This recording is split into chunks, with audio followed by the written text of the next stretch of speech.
Everyone ready to rock and roll?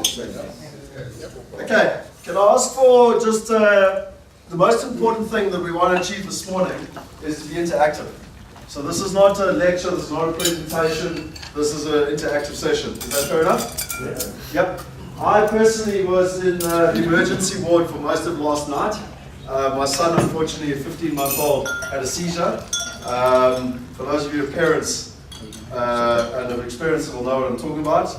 In hindsight, it's not that serious, but at the time you think he's going to die. So I'm going to give it all my energy, and all I would ask for is the reciprocal on that side. The good news is he's quite fine. He's stayed overnight. He's all good. So there's no problem on that side.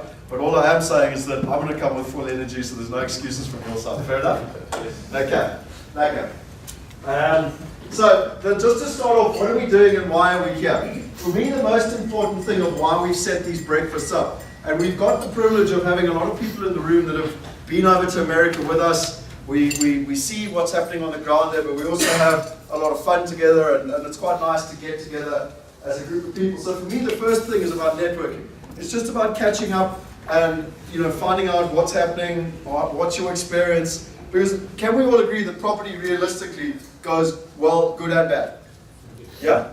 And it's not all perfect. And if anyone thinks that it's 100% perfect, you're probably in the wrong room. Because you probably haven't bought property before, and I don't think we should be helping you then. So for me, the purpose of this type of event is to also sit down and say, look, I might have this challenge, or this is what is not working for me. So we've actually got a form, and you'll find it in the pack, called a challenges form. And our idea behind it is that if anyone has a problem, because things are changing dynamically all the time, whether it's the banks or whether it's rentals or management or communication or anything, we like to know about it, and then our commitment is we'll get it back. We're growing the team, and I'll go through that in a little bit more, but then they can get back within 48 hours and help you get it sorted. So we can't make all the problems go away, but we do like to. So again, the forum of this breakfast is to be able to hear what's going on. If there are things that we're not aware of, we can help fix them. The other thing that I think is very important is that the market changes so dynamically and so quickly. For those of you guys that were there in February with us, when I was back in May, you would think we were in a different country again. It is incredible how quickly things are changing in America. I will give the Americans one thing. They go down hell of a hard, but they come up as quickly, in terms of what's happening. So for me, it's a case of staying, Dustin, when you were there in October, and it's another world now. Like really, what was an opportunity in October to now, it's a different place. Someone said they were here. Clive, you mentioned that it was possibly an opportunity a year ago. Was anyone at the breakfast that Brendan and I did a year ago, in May last year? No. Okay. We've lost all of them. But I think the important thing is a year ago to now, things are changing. So the whole purpose here is that Brendan and I go over every 3 months, as you know. And so whether you bought yourself already, whether you were even there, some of the Tonians was with us 4 weeks ago, we will constantly keep you updated as to what's happening on the ground in terms of the market, what's happening with the opportunities, which I think is invaluable as an investor in terms of where we're at. The other thing is in terms of keeping you up to date with the opportunities. So whether you've invested already, like some people that have in this room, or whether you haven't, the most important thing is to actually get set up. Get yourself a structure, an LLC, get yourself a bank account, start to build your credit rating. Our objective today would be that if nothing else, everyone has that mindset and starts to get set up. Does that make sense? Whether you buy a property or not, doesn't matter. You need to get the right structure set up, you need to get your bank account set up so that is all in order at a later stage when you want it. I always say to people, what's the worst case? If you've got an American bank account, you can buy stuff on iTunes. And then lastly, for us, we constantly scouring the market. We've got great partners on the ground in terms of finding opportunities. So one of the things that we want to do is help people actually build global portfolios. And by sitting at these type of events, we can sit with people, we can understand where they're at. If they've already invested, we can understand what's going right, what's going wrong. We can look at the market, what has changed. We can help them adapt and build it. We're not in the game. I personally have no interest in helping people buy one-off properties, because I don't do that. So it's hard I can't advise someone on something that I don't know how to do. For me, it's about building portfolios. And by doing that, but whether you've got one property or whether you've got no properties, Doesn't matter, because if you've got no properties, we've got to get you started on the process. Does that make sense? So that's our whole objective. And one of the things that we're putting together, Brendan's actually building a system behind it, is where we're wanting to bring some sort of program, and we've toyed with the name, the Peace of Mind program, etc. But the whole idea behind it, and I'm sure there's people in this room that would attest to that buying a property, John Chin mentioned it at the extravaganza. Can I just see a show of hands? Who was at the extravaganza, just so that I know? Okay. John Chin was out here, and he said, buying a property is 1/3 about buying the property, 1/3 about management and maintenance, and 1/3 about all the other stuff. The tax, the structuring, the ongoing tax, the ongoing management, etc. Does that make sense? And unfortunately, there are people in this country running around selling you just a property in America. And please, you need to understand that the property is just 1/3 of the whole aspect in terms of what's happening. So the whole purpose behind the Peace of Mind program is to provide the longevity in terms of the service, to remind you that you need to have your taxes turned in by the end of April, because if you don't, it's like $400 a month or something. What is it? Per individual. Per individual, per month or something. Yeah. It's a ridiculous number. Okay, morning guys, how you doing?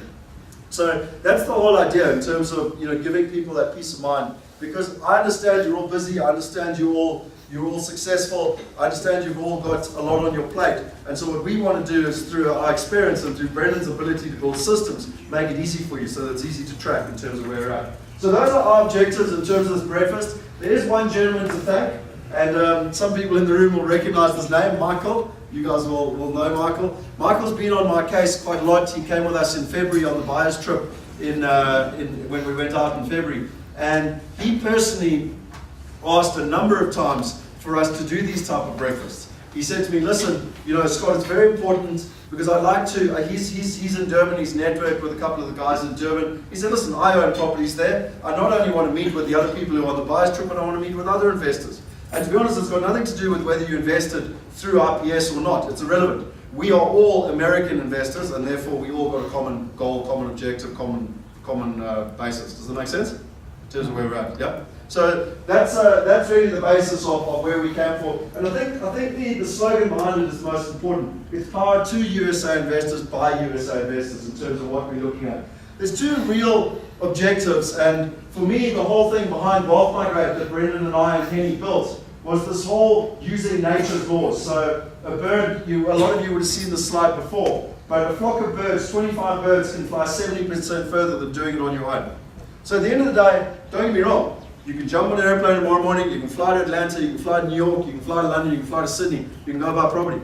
But I can pretty much guarantee you, based on nature's laws, you'll be more successful if you work with other people, and you work with people that have been doing it, and we work together as a team. And the philosophy of RPS was, and the company's been going 10 years in September it's in September this year, it's September 2003 that we actually started. And the whole principle was Zig Ziglar. You can have anything you want in life if you help enough other people get what they want. So we're investors, we're investing, and other people started asking Brendan and I, how are you doing and what are you doing? And we started helping other people invest with us in terms of what we're doing. So for me, I don't want to dwell too long on this, but people always say to me, Scott, why do you invest overseas? Why did you live in London for 9 years? And the honest answer is that I'm half Zimbabwean and I'm half South African. So my mother's side of the family is South African, 4 generations, and my father's side is Zimbabwean, 3 generations. And I absolutely love Africa. I'm completely passionate about it. I'm not going to sit here and badmouth it. It's got nothing to do with that. However, I am realistic in terms of my own expectations of what I want for me and my family. So for me, there's 5 things that are very important in terms of why I personally invest overseas. The first one is the rule of law. The second one is political and economic instability. The third one is wealth preservation. The fourth one is, unfortunately, when people try and get their money out, they actually lose money. And the fifth one is currency devaluation. And just to remind you quickly, the most important thing for me with rule of law, I bought my last investment property in South Africa in 2010. The reason being is that in 2010, the cops came to arrest me because my tenant hadn't paid. Now, my tenant hadn't paid for 4 months. I decided that I would help them out because they obviously had a security problem, and I put a security gate on their door to make sure that they had no further security to get my rent paid. And unfortunately, in the process, I was deemed to be the criminal who was now locking them out of their own house and got arrested by the police. Now, at that same time, it just happened to be that the lady worked for F&B Home Loans, and I happened to have my loan with F&B, and when I went to see F&B, they couldn't care less. One of their employees from F&B Home Loans hadn't paid me for 4 months. And I just realized at the time, this is ridiculous. I, as the property owner, am the criminal. Whereas, believe it or not, and I'm sure Tony will attest to this, in a first world country, it's the most amazing phenomenon. The rights of property ownership are protected. I know it sounds like a foreign concept. It is a foreign concept. The second thing for me is political and economic instability, and I think it's summed up best by this gentleman. Good morning, ladies and gentlemen. How is the morning? How is the economy? President Jacob Zuma knows all too well that the performance of the economy is no laughing matter. With strike season looming large, he's urged business and unions to avoid drawn-out battles. Given the beginning of the collective bargaining season in both mining and other industries, we call on parties to recognize the impact of the industrial relations environment on jobs and development. Desperate to avoid a repeat of last year's tragic events at Marikana, Zuma has mandated his deputy, Kgalebo Motlanthe, to lead talks in the mining sector. He's meeting, for an example, NUM. He's also meeting AMCO, as well as NACTU, where AMCO is now affiliated, as well as COSATU. So we are not meeting others and not others. I don't think the government has taken any stance that takes sides. South Africa's growth rate has fallen below 2%, pushing the rand to a 4-year low against the US dollar. And Zuma has appealed to the media to go easy on the country. Ladies and gentlemen, just report nicely, okay, about South Africa. Thank you very much. Paul Mgambi, Pretoria. News that moves. ENCA.com. So my objective here is not to be negative at all. I'm just being pragmatic. So on your USB, you should all of you been given a USB? You should all have a USB. For those of you who had the extravaganza, if you want to return your other one, it's fine. No, I'm joking. But it's got all the updated information, and most importantly, it's got all these articles, okay, that I'm about to show you. So in the interest of saving trees, we haven't printed them for everyone, but they're all on your USB. And for me, I'm just going to run through some articles today, because this is the whole purpose of this breakfast, is to keep you updated. You're all busy, and so rather than spending 6 weeks trying to get all the information in 1 hour, I can give it to you. So who follows Kies Broekemans, the F&B economist? Yeah?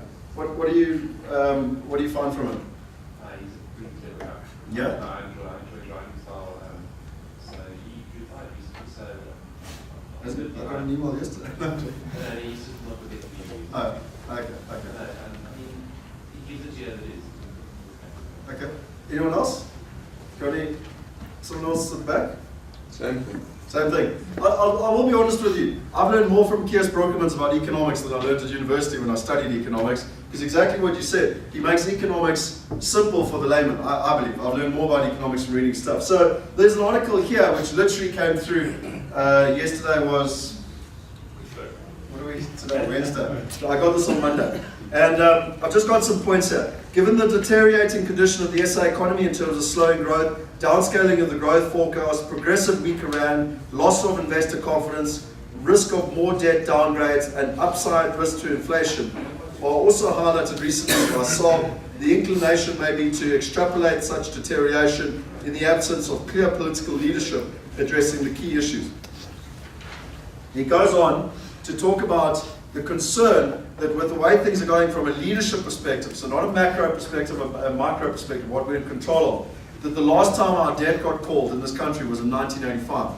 And you can see here, it's a 5-page article, I'm not going to read your whole thing. But the whole thing comes down to, the very last line is, one hopes the micro policy makers will choose wisely with only national interest in mind.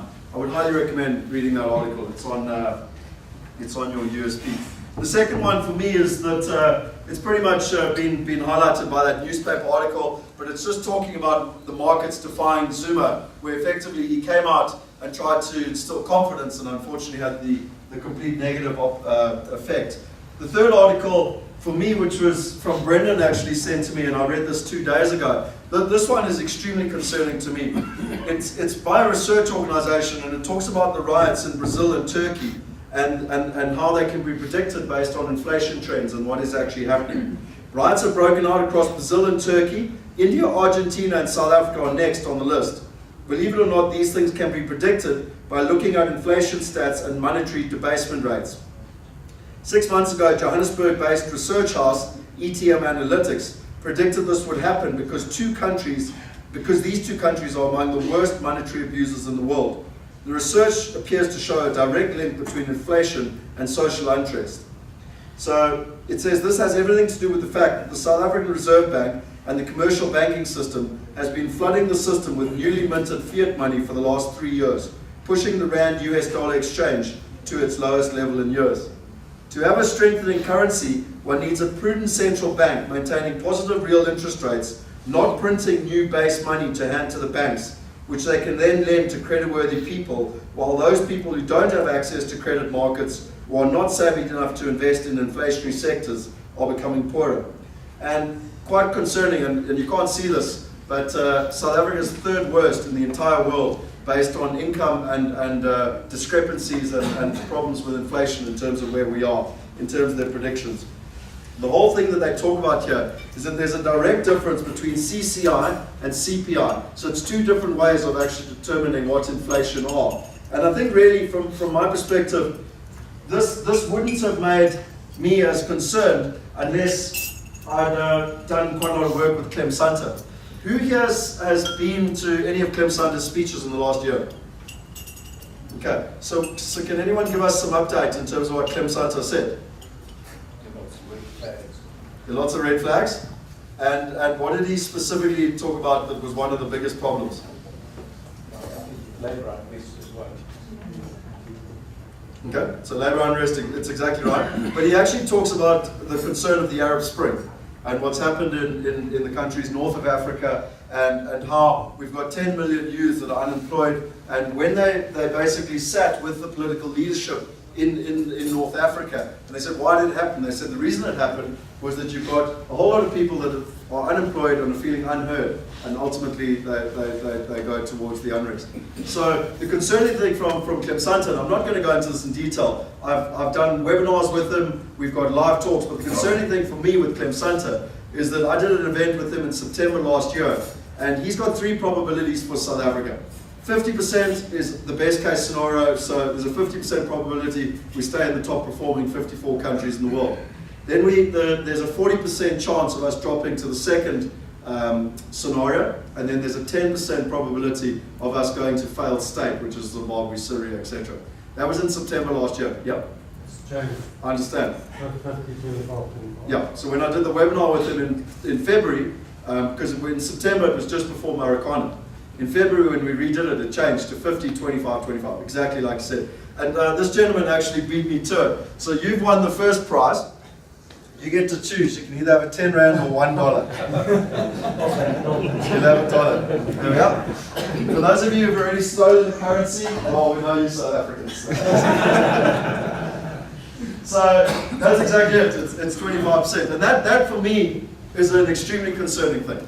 You know, I'm not purporting, I've been following Clem Santa for about 5 years. I remember less than a year and a half ago when it was like 60-40, I think it was 60-40 naught actually, in terms of how that's changed. So that article about the unrest and you know, Clem Santa, for those of you who don't know, is the chairman on Anglo board. So he's very closely tied to what's happening in terms of labour relations.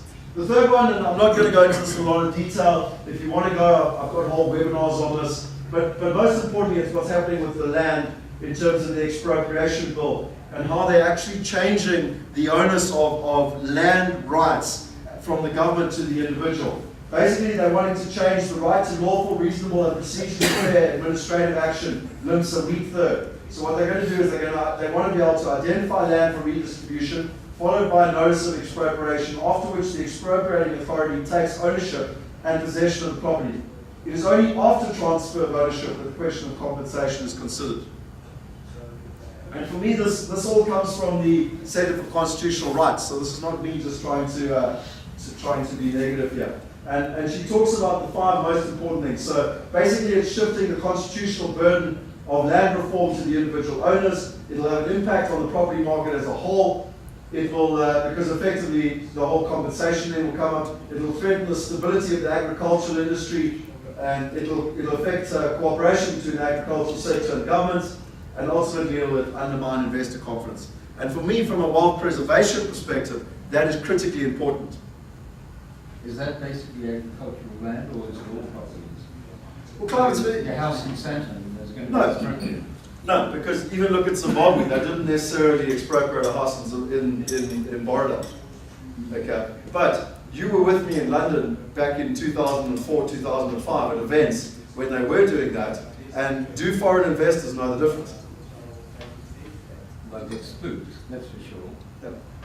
So, do you think basically the policy is to do with agricultural land? it's to do with the fact that the land redistribution is not taking place fast enough. I have no problem with land redistribution. I think it's critical for our country. We're in 5% of the population and it's 95% of the land. But it's because of service delivery and because of inability. You can't just take the land and it over. So to answer your question, when we were in London, foreign investors, or any investors for that matter, get spooked, to use your word exactly. And so whether they're taking the farm or whether they're taking a house in Santon doesn't make any difference. It affects the rights to property ownership, which ultimately affects the entire fundamental foundation of wealth. Yes or no?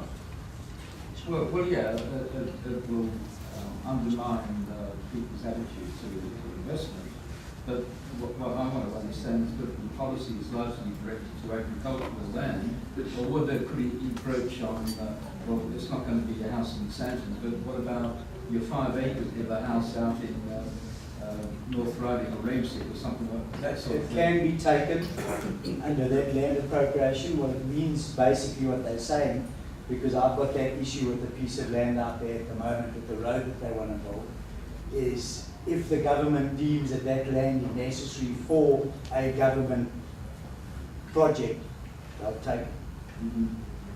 Finish the story. I think the purpose of today, and this debate is fantastic, but the purpose of today is to just make people aware of it. If it's something that concerns you, go and do more research, in terms of what's happening. But not just to sit naively thinking things aren't happening in terms of where we're at. And the bottom line is, for me, this exact building that we're sitting in right here, a bank gave financing to a developer to build this building, etc., etc. If I don't care if there's a farm 1,000 k's from here that's been taken, it will impact the value of this building. Am I right or wrong?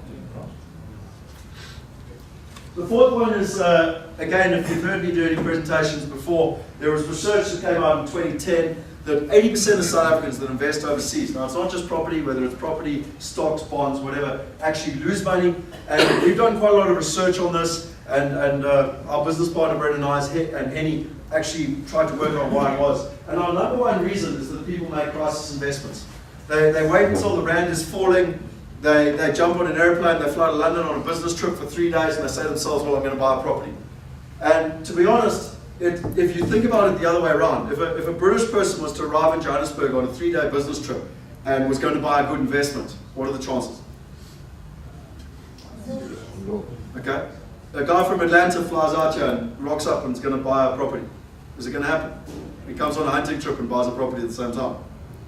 So the chance of us going to Disney World and buying a property at the same time are equally small, And that's why, unfortunately, people have the wrong information, the wrong partners, they underestimate the cash flows, they don't work with people that focus on the international property, and for me, they also underestimate the costs that are involved. One of the things that I learned the hard way, unfortunately, I'm very skeptical of off-plan developments. I bought, Peter will know this, in London in 2008. I had pre-approved finance from Barclays Bank, Barclays Capital. Okay, now, let's be honest, is that fairly good pre-approval? Yes or no? Yeah, I mean, they signed it off. I would have thought it's pretty much as good as anything. Then the GFC came along. They went, that piece of paper, thanks for you, not so much. Okay, now I've got my 10% deposit down, and I'm supposed to get financing in 2 years. What I don't like about off plan, I don't know where we'll be in 2 years. So I've become much more pragmatic in terms of I like to buy something I can see, I know what I'm getting, I know what the results are right now today, and I don't have to worry about the risks I can't control in 2 years. Does that make sense? There is a report, if you're interested, on the 6 things you need to know, which based on Brendan and I and Jaco's experience, we've been doing this a long time just to help you. Whether you work with us or not, we don't care, we just don't want you to go overseas and make mistakes. And then lastly for me, I asked who was here, was at the extravaganza. Who was on the webinar, or any webinar? We've had 3 of them with James Painter. Okay, excellent. So, interesting enough, James, if you look at his website right now, he said that, this is the front page of his website, he said, are you still looking around for reasons why the rand has moved when it's too late to protect yourself? Or are you using a tool that shows the future with an 80% accuracy so that you can take action? Now, interestingly enough, we did a webinar with him in January. This is the 16th of January. And he told us that around May, June, we would reach the 10 rand target. Since 2005, he's had an accuracy of 81% using patterns. The best way to describe what he does, it's like the weather. The weatherman is not 100% sure that it's going to be sunny today, but based on weather patterns, he can tell you with a lot more accuracy than we can as to whether it's going to be sunny or rainy. Does that make sense? So this year is what's happened to the rand since 1990 to 2013. So we can see it's gone up and down, it's had some spikes. The average devaluation is 5.6%. Now this was the graph that we used in March when the rand was sitting at about 8.80, 9 rand to the dollar. Can anyone tell me what the average is? Because they will probably know because they were on the webinar, what the average is now across the whole, because of where the rand's changed. So if we take since 1990 to today, 23 years, what is the average now? It's no longer 5.6%. Anyone? Not around 6%. It is around 6%. Congratulations. Would you mind just coming up to the front quickly? Making money. Okay, you've got a choice. You've got 300 rand or $20. So obviously you guys are ready to take part, you're going to make some money. I'm sitting in the front. Shorter distance. So yeah, interestingly enough, that graph has changed and it's 6% now.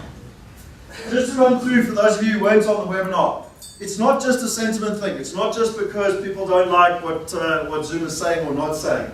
Unfortunately, it's based on fundamentals. And there's 2 major fundamentals that drive it. The first one is our productivity. So the blue line is our productivity since 1981 again, and the maroon line is our productivity, is our trading partners' productivity. And you can see the decrease. The yellow line is the difference between the 2. So our productivity has vastly reduced against our trading partners over the last 30-odd years. Our unit labor cost. So the blue is us in terms of unit labor cost, and the maroon is our trading partners.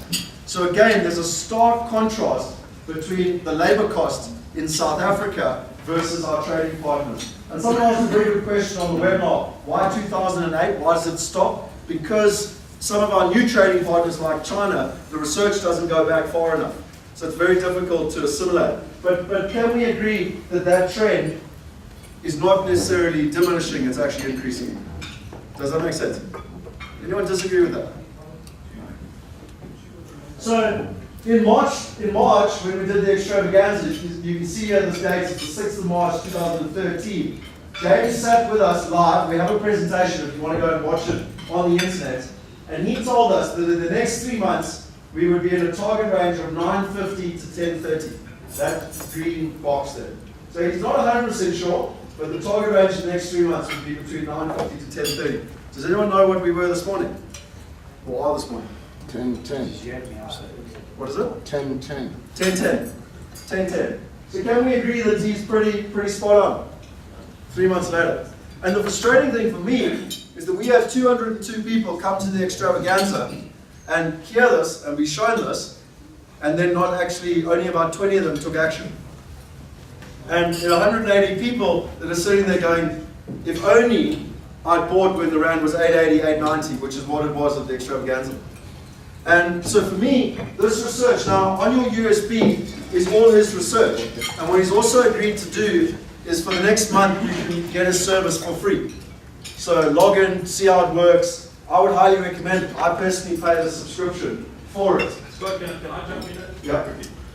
I did a bit of a spreadsheet before I followed James Painter's stuff, just on the history of the Rand versus the dollar and the euro and all the rest of that stuff. And basically, if in 1996, because that's as far back as my research went, in 1996, if I had R1 million in the bank with no inflation, no growth, no capital whatsoever, and all I did was I kept it in South Africa, in today's money it would be worth roughly 130,000 Rand in global buying power, in terms of where the dollar's gone.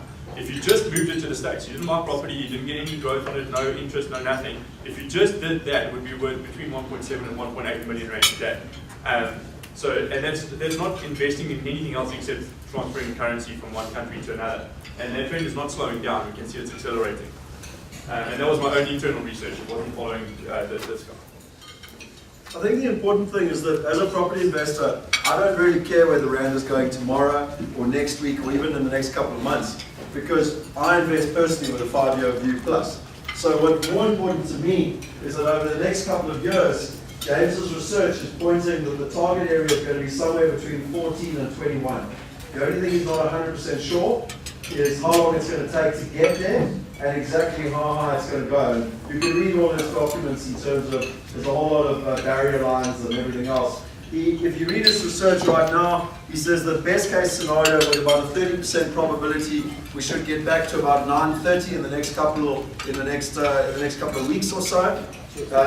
But quite soon it'll break through the 1050, and once we go there, we'll start to go into new areas. So this for me is a basic, a very basic graph that I put together. And for me, this is my Rand purchasing power, and this is the cost of investment. Now, the cost of investment could be a skiing holiday once a year. It could be the fact that my son is 15 months old now, and how do I know? He might actually want to go to a foreign university. It might be the fact that I want to go live in another country one day. It might be the fact I just want to buy a property. It doesn't matter what it is. It's different for everybody. But for me, the challenge is that the Rand is doing that, and that the cost is doing that. And ultimately, it's my problems or my freedom that is being implicated in terms of where I actually am. And you know, I thought about this last night when my son was having that fit, and we put him in the car, and all I did was drive him straight to Santon Mediclinic. And not at one point did I stop to think, you know, shit, can I afford this? Or is this the best place? Or, you know, how am I going to pay the bill or whatever? And when I was sitting there last night, I thought, I'm in such a privileged position to be able to do that, not to have to worry whether medical aid will cover it or not cover it or anything else. And for me, it's the exact same scenario in 20 years when he finds out and says, Dad, I want to go to Harvard.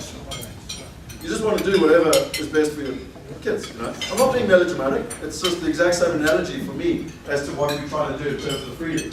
So, just to give you some research, I actually managed to get the research for America yesterday, Brendan. You'll be very glad to know. But unfortunately, I've been struggling to get it for America, so I've got it for Australia. It takes quite a long time to plot this. But from 1978, which is as far back as you can go, if you've invested the exact same amount of money in South Africa and in Australia, today you would have a net asset value of about 1.2 million Rand in South Africa. So the 24th of June 2013.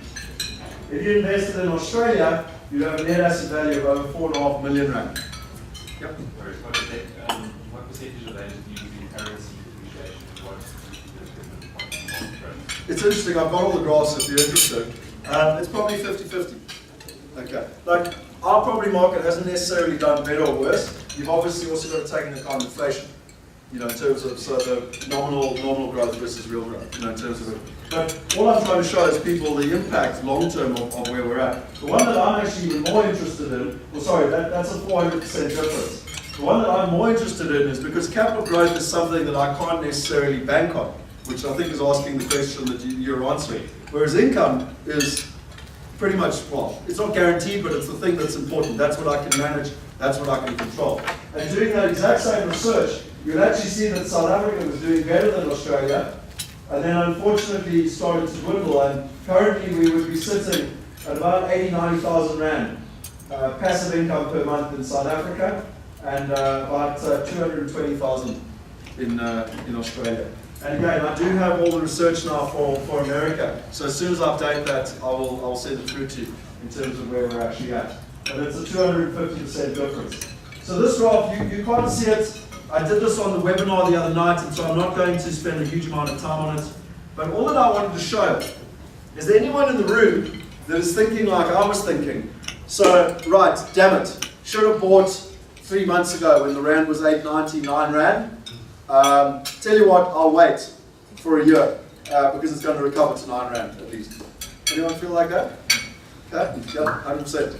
It's common sense in terms of that. So what I thought to myself is, okay, because, you know, the one thing I learned from Australia is that don't rely on sentiment, put the numbers down and actually, you know, do the comparison.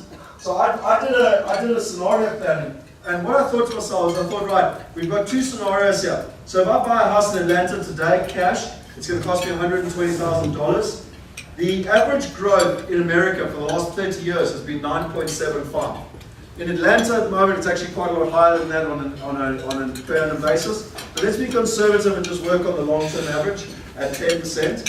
The net return, let's work on a 9% net return. The Rand is currently, the gentleman at the back said it's 10.10. I'm just going to work on 10 to make it easy. Best case scenario, even though James says the best case scenario is the Rand will recover to 9.30, I'm going to say it gets even better. It recovers to 9. And I'm going to say the worst case is that it gets to 11. So if you wait a year, and I'll email this through to you if you're interested. If you wait a year, the property would have gone up by 10%, so it'll cost you $132,000. And in Rand terms, for the 2 gentlemen sitting at the table there, you'll only be timesing that by 9 Rand now, because remember, it's best case scenario. Happy? Yep. So it'll give you an amount of money. The amount of Rands you would have to spend in a year would be 1.188. Okay. So the second scenario is that you buy now and you benefit from the capital growth on the property and the income. Because remember, the capital growth is a variable, but the net income is a fairly constant. So it gives you a return, but I'm not so worried about the return, because this scenario is where the Rand stays exactly the same. Nothing changes. The Rand in a year is at 10 Rand to the dollar. Does it make sense? And interestingly enough, just on income, you're 8% better off. And if you take income and capital, you're 18% better off. But the one that's the most important for me is scenario 3. And scenario 3 is the difference between buying now at 10 Rand to the dollar, or waiting a year and buying in a year at 9 Rand to the dollar. And interestingly enough, if you buy now at 10 Rand to the dollar, but you benefit from the income that you would earn on the property, you will still be 7% better off than if you wait, hope and pray that the Rand recovers to 9, and even if it does recover to 9, and you buy then, you would still be 7% better off than if you bought today at 10. Does that make sense? And that's without capital growth. The last scenario, well, there's 2 more scenarios. Scenario 4 is where you buy now and the Rand doesn't decrease, it actually gets worse, and it shows you that you're getting quite a stark contrast.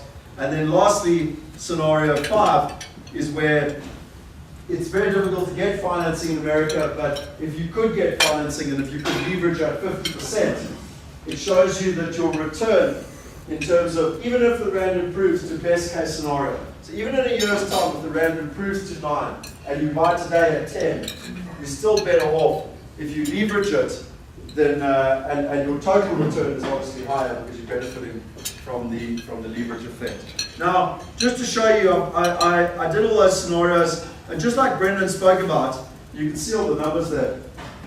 I wanted to work out my net asset value in dollar terms.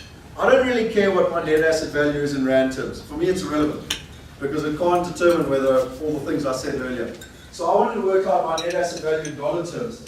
And I turned it into what I call the freedom graph. And I'm going to put it on the PowerPoint because it's easier to see. But basically, in simple terms, the first scenario is where I leave my money in the bank at an 8% return. So in South Africa, and I leave it for the next 30 years. So from 2013 to 2043, I'd have a net asset value of about 250,000 US dollars.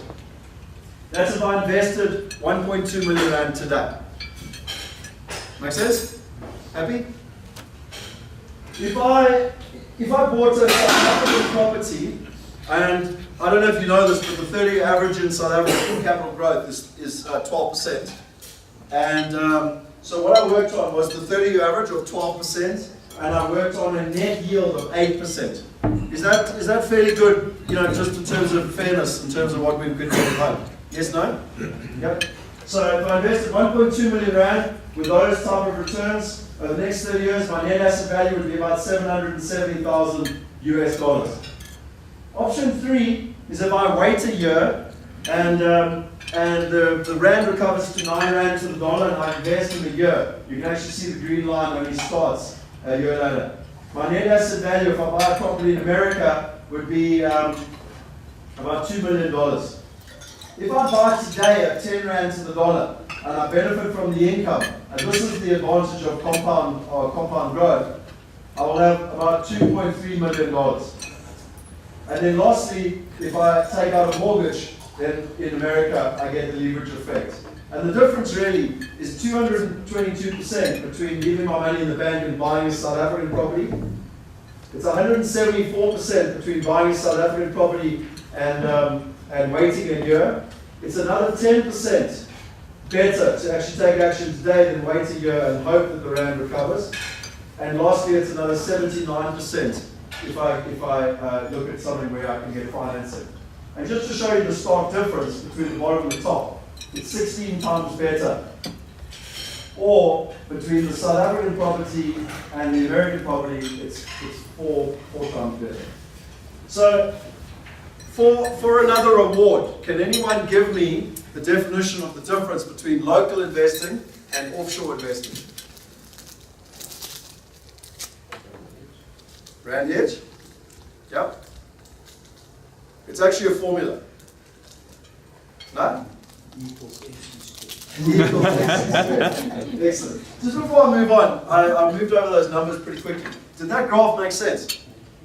Does it make sense? Does anyone disagree with it or want to debate it before we move on? No? Okay. So, this was a formula.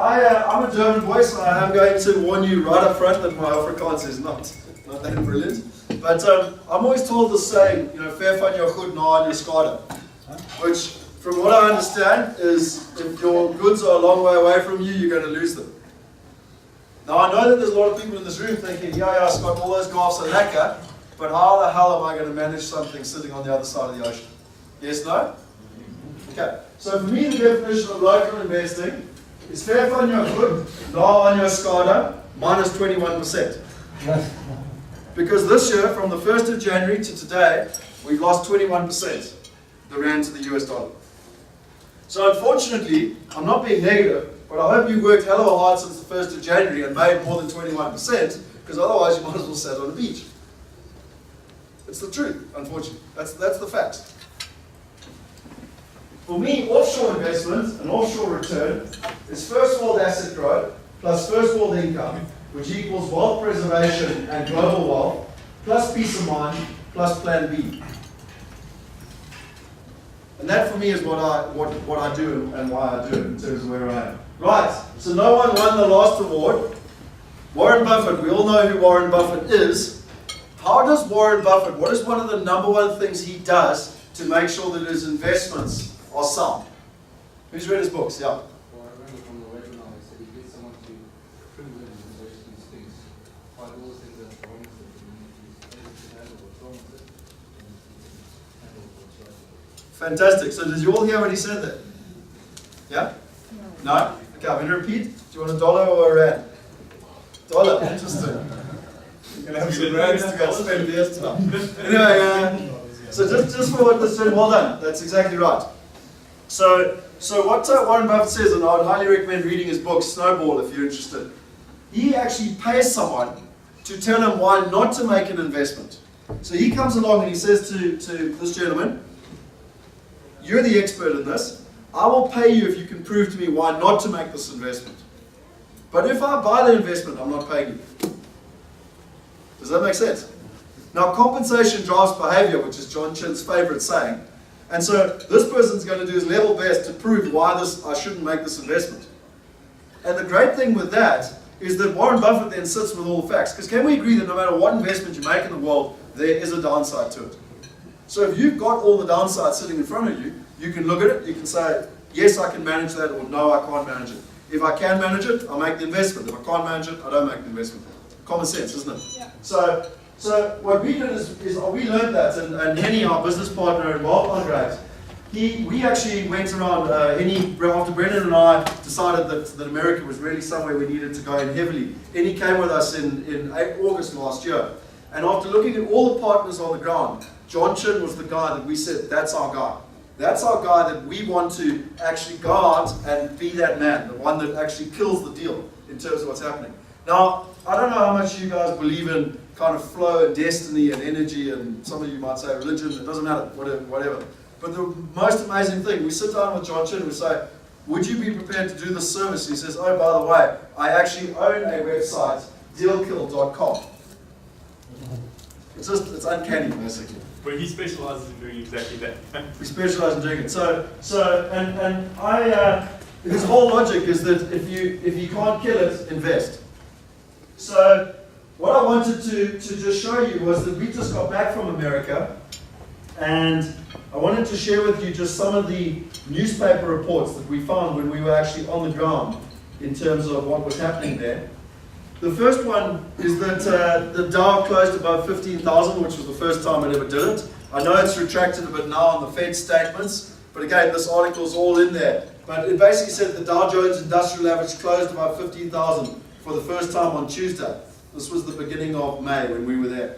And continued a historic 4-year run as investors are finding the returns increasingly irresistible. That concerns me. The next one is about Bernanke. This came out on the 20th of June, so a couple of days ago.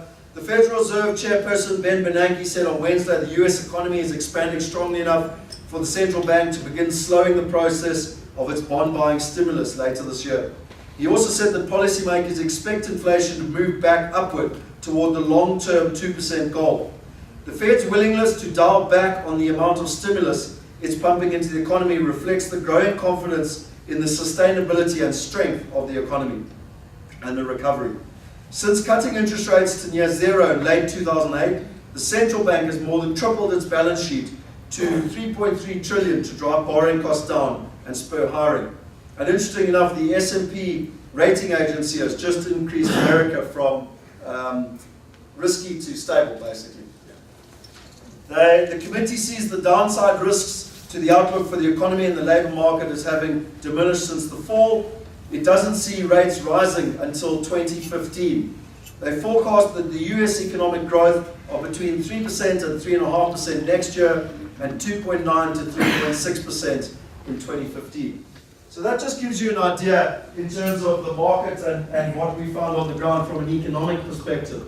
Then for me, what we found in terms of the property market, I wanted to show you a video quickly, and then I'll run through some of the newspaper articles. But I think this video by John Chin sums up what I'm trying to say.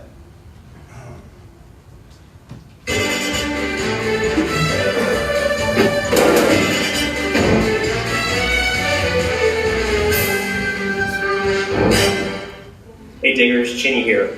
I have a quick update for you. Just want to kind of bring you behind the curtain on a phone call I just had with one of my close friends who's been in real estate for a very long time. He underwrites a lot of the deals that these institutional buyers are picking up. Basically, he takes like a grouping of single-family homes that have been packaged that are cash flowing. He analyzes those before they'll buy them.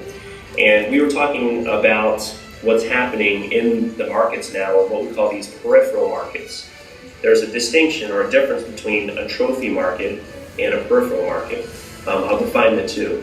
The trophy markets are the markets that a lot of they have national demand and international appeal. So they're your markets like your Orlando's, Miami, Fort Lauderdale, your Las Vegas, your Phoenixes, your Palm Springs. Those are what we call trophy markets. The trophy markets are like some of the worst places to invest right now. I mean, you obviously have little pockets where you can find deals, but if you're doing any kind of volume and you're financially driven, you're looking for financial performance, growth, safety, and yield, then those are very difficult markets to play in. So you see now a lot of us playing in what we call the peripheral markets. The peripheral markets are lesser known markets. The Memphis, Tennessees, your Charlotte, your Atlanta, Georgias, your St. Louis, your Indianapolis, your Pittsburghs. These markets are less known, but better performing markets in a lot of cases, because you have a lot of times better economic fundamentals. You have prices that are relatively lower compared to the local rents. You might even have higher incomes compared to local prices, so you have a lot more growth potential, basically a softer ceiling for price, but a very hard floor. So in these peripheral markets, here's what's happening right now. You have those institutional investors playing in the trophy markets first. They pick those things apart. You're talking companies and groups with billions of dollars that are buying single-family homes. They're driving the prices up. They're squeezing those yields because the rents aren't going up as fast as the prices are. And then they exit those markets when they can't meet their yield requirements because they're completely yield-driven. So now they're in these peripheral markets, and they're playing with the mom-and-pop real estate investors like you and me, and they're pushing us out of the picture because they're coming in and overpaying for houses because they don't care that the 3 houses on the street sold for $10,000, $15,000, $20,000, $30,000 more than the one they're buying, or I'm sorry, less than the one they're buying, because as long as they can buy that house, put the rehab money into it, get into the hands of a property manager and meet their yield requirement, they're picking that house up. And so they're putting a lot of pressure on the property prices. The property prices going up, and the rents, again, we're starting to see this happening in these peripheral markets now. The rents aren't keeping up with the purchase prices. So what's happening is, here's the interesting phenomenon. They are driving the prices up so much now on the resale inventory.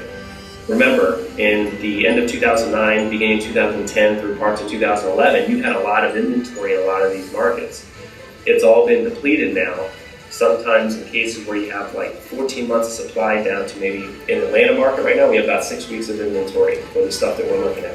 It's hyper competitive. Properties are selling for a lot more than they're being listed for, multiple offer situations all over the place, short sales, bank-owned properties, even at the courthouse auctions. It's hyper competitive because we're playing with these billion-dollar firms. So what's happening is all of the land that was out there that builders stopped building on back in 2007, 2008, these builders, you have to keep in mind, have been very inactive the last few years because you had so much resale inventory at a low cost per square foot compared to what they could build and put a house out there for brand new and make a profit on. So they've been inactive because they can't make money with all that resale inventory. Well, now that resale inventory is gone, and those resale price per foot has been raised up to where the new construction, a builder can come out of the ground and know that they can sell these properties very quickly to end buyers, or in some cases even these institutions that are willing to contract these houses before a shovel even goes into the ground. So with that being said, the opportunity now is to get a house, a brand new construction house, that is only maybe $10,000 to $15,000 more than its resale equivalent, but it's in completely perfect shape and has a lot of times a builder warranty in place, so you have a lot less headaches as far as maintenance goes, and they yield just as strong, if not stronger, than that resale inventory. So you're going to see me play with more new construction now because we have the same yields and we have lower maintenance and a lot less risk with those types of properties, and in a lot of cases we can get them in nicer neighborhoods. So I just want to kind of share that with you, give you kind of a feel for what's happening in the climate in these peripheral markets if you're a cash flow residential investor. And hopefully, as I uncover and continue to validate some things with these emerging markets, I'll be bringing those to you. And a lot of times you can see those with new construction inventory because the resales in there just don't make sense to try to fight for. We'll end up doing a lot better on the growth side and on our yields if we're playing with the newer product. So I just want to kind of give you an update on the climate here. I'll catch up with you real soon as I continue to get more feeds like that.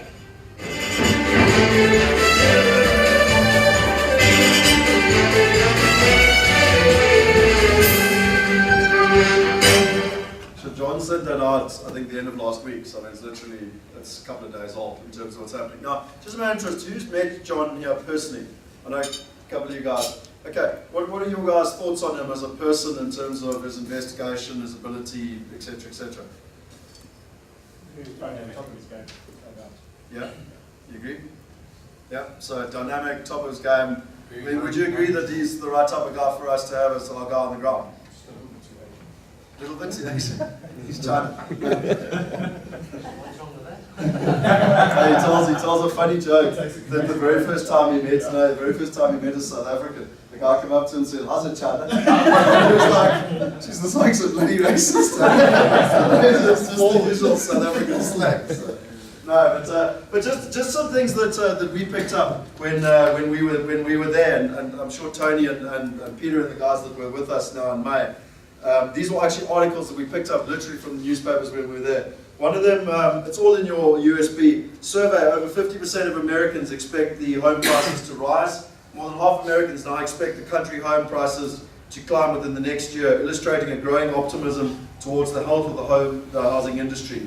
Crossing the 50% threshold marks a significant milestone, as most Americans believe the housing recovery is truly occurring throughout the country. Considering they've got 300 million, not necessarily highly educated people, but certainly more educated than we've got, I think it's quite important to understand that sentiment has now shifted quite dramatically in the right direction.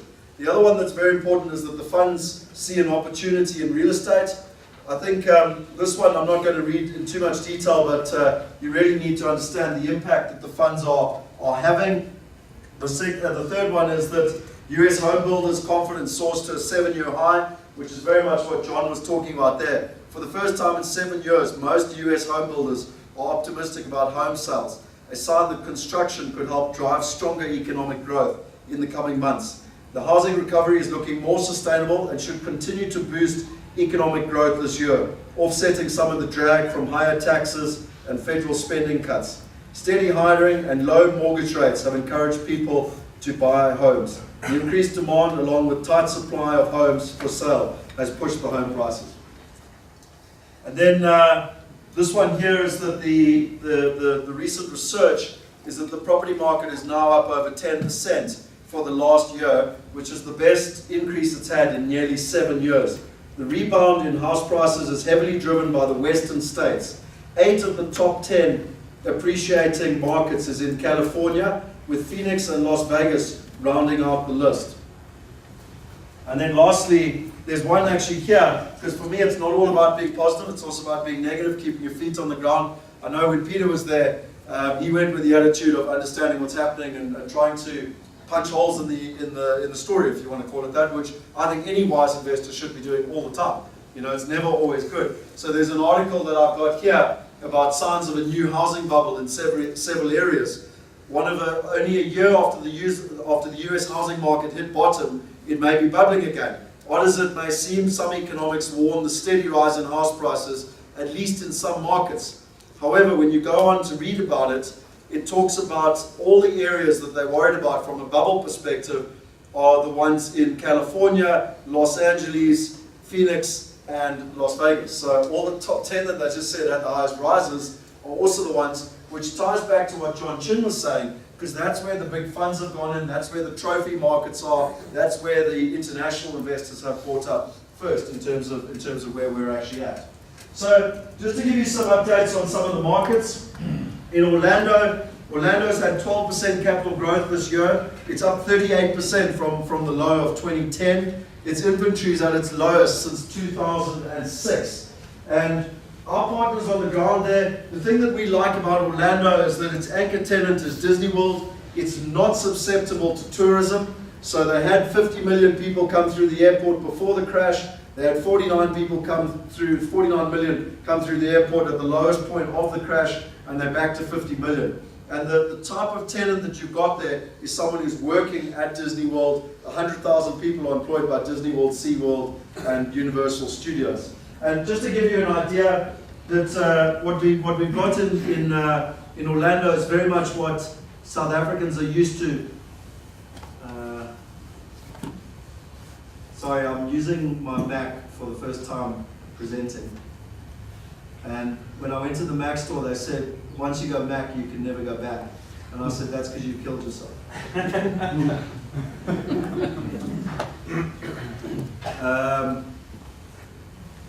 So, just to give you an idea, it's very much what South Africans are used to. It's the usual sectional title, 2-bedroom, 1, 2, and 3-bedroom apartments.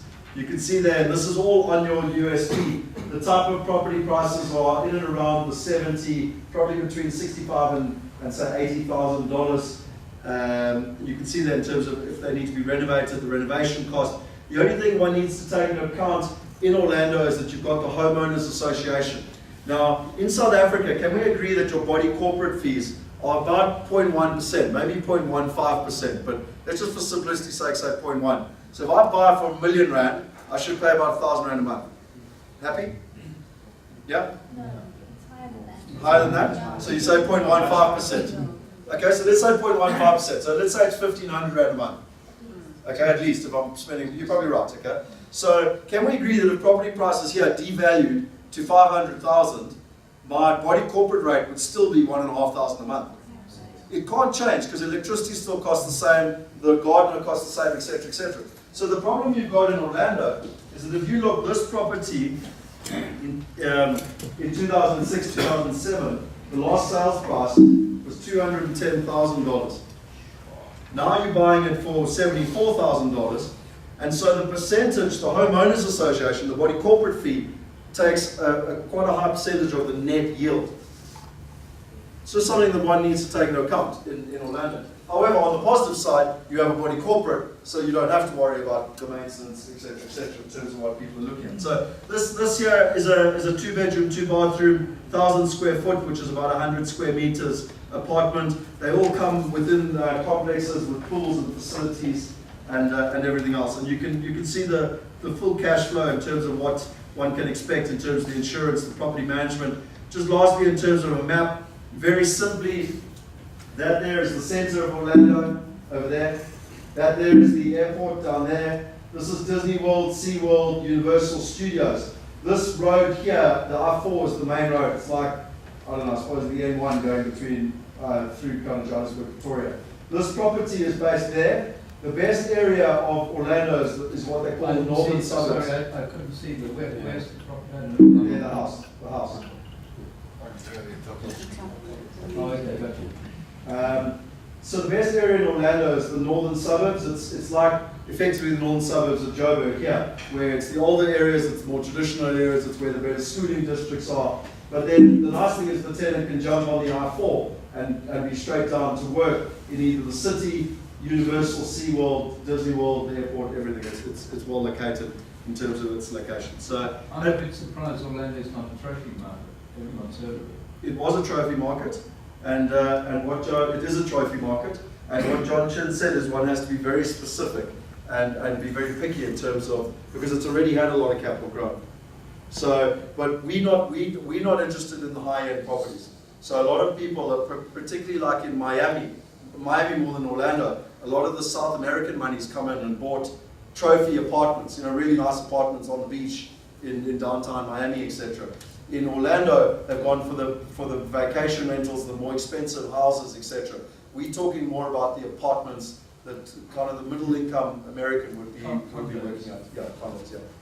Using their language, yeah. Sorry, so what's stopping those people in Orlando purchasing the properties? They can't get mortgages. So the banks are not lending. There's one apartment complex in the whole of Orlando that the banks are lending against. Think about it if you're a bank. Okay, if I lend to you and you want to buy a house, okay, my only risk is whether you pay for the house or not. Fair enough? But there's a percentage that it comes in. So for example, you say this is 5% you do. Yep. 50% is it's great, you do. Okay, So but it's here, you work there. okay, I'll explain that, but let's for now I just want to stay between a house and an apartment because it's important. I'll answer your question, I will come back to you. But now, Clive over here, you want to buy a house, so my risk is only will you pay me or not? Okay. Clive wants to buy an apartment.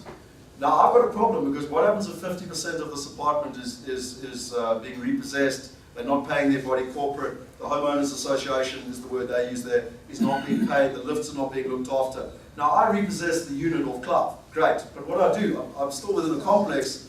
I've got a lot more risk that I can't manage because I can take back just his unit, but I'm in a complex. So what the banks are very nervous, it's not just an Orlando thing, it's across the whole of America. They're very nervous about lending to individual investors or homeowners on an apartment because they can't control the whole complex. Does that make sense? So that's why the banks, it's very difficult to get bank financing for anything, but they'll finance a home at the moment before they'll finance an apartment, which is a downside if one looks at it, but it's actually an upside because it's keeping the prices. That's why you're buying at $74,000 when the original price used to be $210,000. I'll answer your second question because I think it's very relevant to everyone else. Why is the average American not buying? And if anyone who's been to America wants to jump in, tell me, because, but the three things that Brendan and I picked up when we were there in April last year. The first thing is that the average American has taken an absolute little psychological hiding. Okay, about 8 out of 10 people we met in April last year had lost a property. So not necessarily their home, but like Dolph DeRoos, his secretary had lost an investment property, had been repossessed. Okay, so their attitude is, psychologically, this whole property thing, sod it, I'm not interested. Does that make sense? The second thing is that when they lost that property, they now got a bad credit rating. It takes between 3 to 7 years, depending on how they lost that property, to fix that credit rating. So even if I want to buy that apartment or that house or the house or the apartment, whatever, I can't get it because I've got a bad credit rating. And the third thing is that to use your example, so the bank says, right, there's quite a lot of risk here. Let's work on a 70-30 split, loan to value.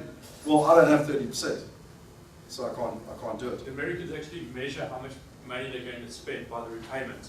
So if you're driving around and you're looking at houses, it's like, how much is the repayment? If they're looking at cars, they don't actually advertise the price of the cars, they advertise how much it's going to cost per month. So they don't save, so they don't have the deposits, which means they can't borrow. And even if they do have the deposit, a lot of the properties that we look at are repossessed properties, and they still need to be renovated, refurbed, etc. So in the likes of Atlanta, as an example, the guys are spending between, on average, $13,000 to $15,000 in renovation. So they, not only the deposit, they don't have that to get it to a state. Does that make sense? Freddie Mac's trying to implement a new thing now for first-time home buyers where they put down a 3% deposit and then they can get the house with the 3%. But then they will also give them a further $5,000 for refurb if it's a first-time homeowner and they're still not selling houses. So even the 3% is too much for people to go for, which is scary. They're trying to incentivize people to buy, and it's still difficult. And not to mention the fact that there's only 4 weeks of inventory in certain of those markets that we're playing in. So even if they do want to buy and they do have the 3%, there's no stock. So it's becoming more and more difficult for them to take part in the market. The condos will have a more difficult exit when people, banks won't lend. If you wanted to exit today, yes. In 5 years' time, I would see no concern with that because the banks will come back into the market and lend. And in somewhere like Orlando, the complexes now are, that you don't walk around and see repossessed apartments all over the place like in some other areas. So it will change. So it's like anything in life. There's a pro and a con to everything in life. You're buying it at a reduced rate, but that is a potential risk later down the line. But I would see that changing with no problem in later down the line. And the purpose in property anyway is to build a portfolio, not to sell necessarily. Correct. Well, that's one of the things for me. I don't go in with the attitude of wanting to sell. So well, you have to have an exit strategy. You do have to have an exit strategy. But that's why I told you about it. You're not going in with your eyes open. Remember the Warren Buffett? Everything's got its downside. As long as you know about it, that the house it's a potential. So in terms of Atlanta, some of the stuff that's happening in Atlanta is fascinating, and I'm not going to spend too much time on this because you've got all the articles.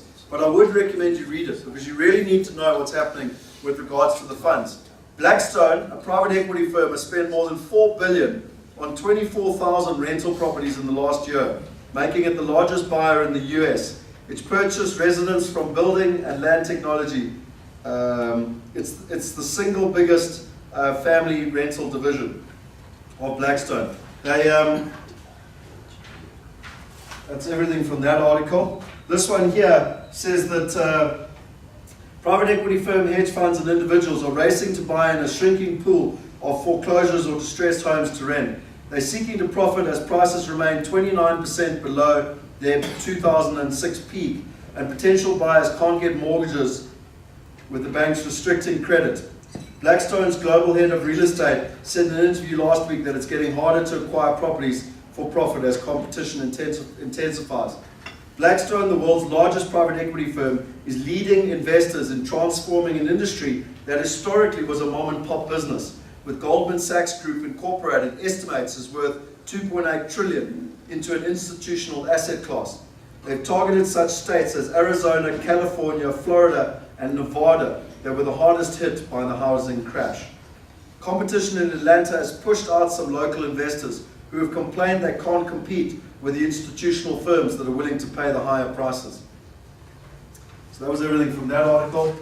And then this one here was about Atlanta. It's had the largest growth rate in nearly 7 years. It had a sharp turnaround over the past 2 years. House prices are zooming up in more markets amid big declines in supply of homes for sale. The Standard & Poor Case-Shiller Home Price Index that tracks 20 different cities said that Atlanta had risen by 16.5%, the largest increase in its 21-year history. So for me, in terms of Atlanta, it's a very dynamic market, and it's extremely difficult in terms of what's happening on the ground. But for those of you who have met RJ, I'm sure you will agree that he's a fairly dynamic individual himself. So a year ago, we were buying properties on the auctions. That was easy. You just went to the auctions and bought the properties. Now he's got a myriad of different ways to uncover the real opportunities. You've got to have someone on the ground kicking the doors down to find the opportunities in terms of where the market is and what is happening. And just to give you an example of some of the types of opportunities. There.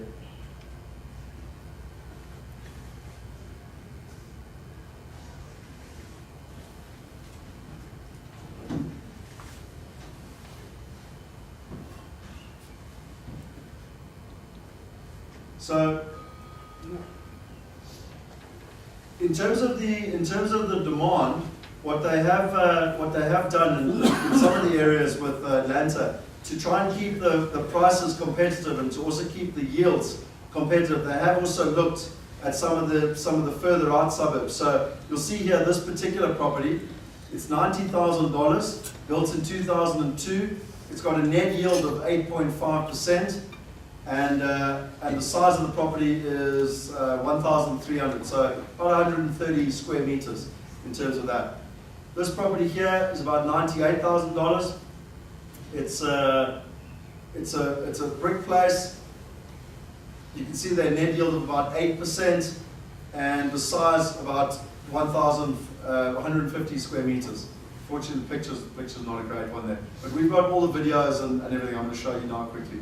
This one here is actually rented out, and it's $107,000. And again, you can see that these pictures are all pre-rehab in terms of, we could tell because RJ's got a fairly standard, landscaping. This is Covington. I like Covington personally in terms of the area. So this particular property is $123,000. Again, it hasn't been renovated yet. You can see all the landscaping hasn't been done. A net yield there of 7.8. And then the prices there are including renovation, so everything will be done full turnkey. I see, sorry, what are the constructions? Yeah. In Atlanta, for most people. It's a mixture. It works, and they're using it. So here's another property, 127. It's 2,228 square feet, so about 220 square meters. So, very much an American traditional home. We find a lot of people that go over there actually look at the properties and think, wow, I could happily live here myself, in terms of the size. And that one's got a net yield of 8.3%. And then lastly, the more upper end, about 133, so a mixture between facade and brick. And this one here, net yield of 8.2% and a purchase price of 133. And then lastly, that one, Body Sue, is actually tenanted as well already. And this one here is 2004. It's 1,900 square meters. And I just want to show you the video here quickly. This is Celia. CRA Servicing, and today we're here at 301 Clarion Drive in Carrollton, Georgia. This is in Mountain Creek subdivision. Let me give you a quick tour of the subdivision.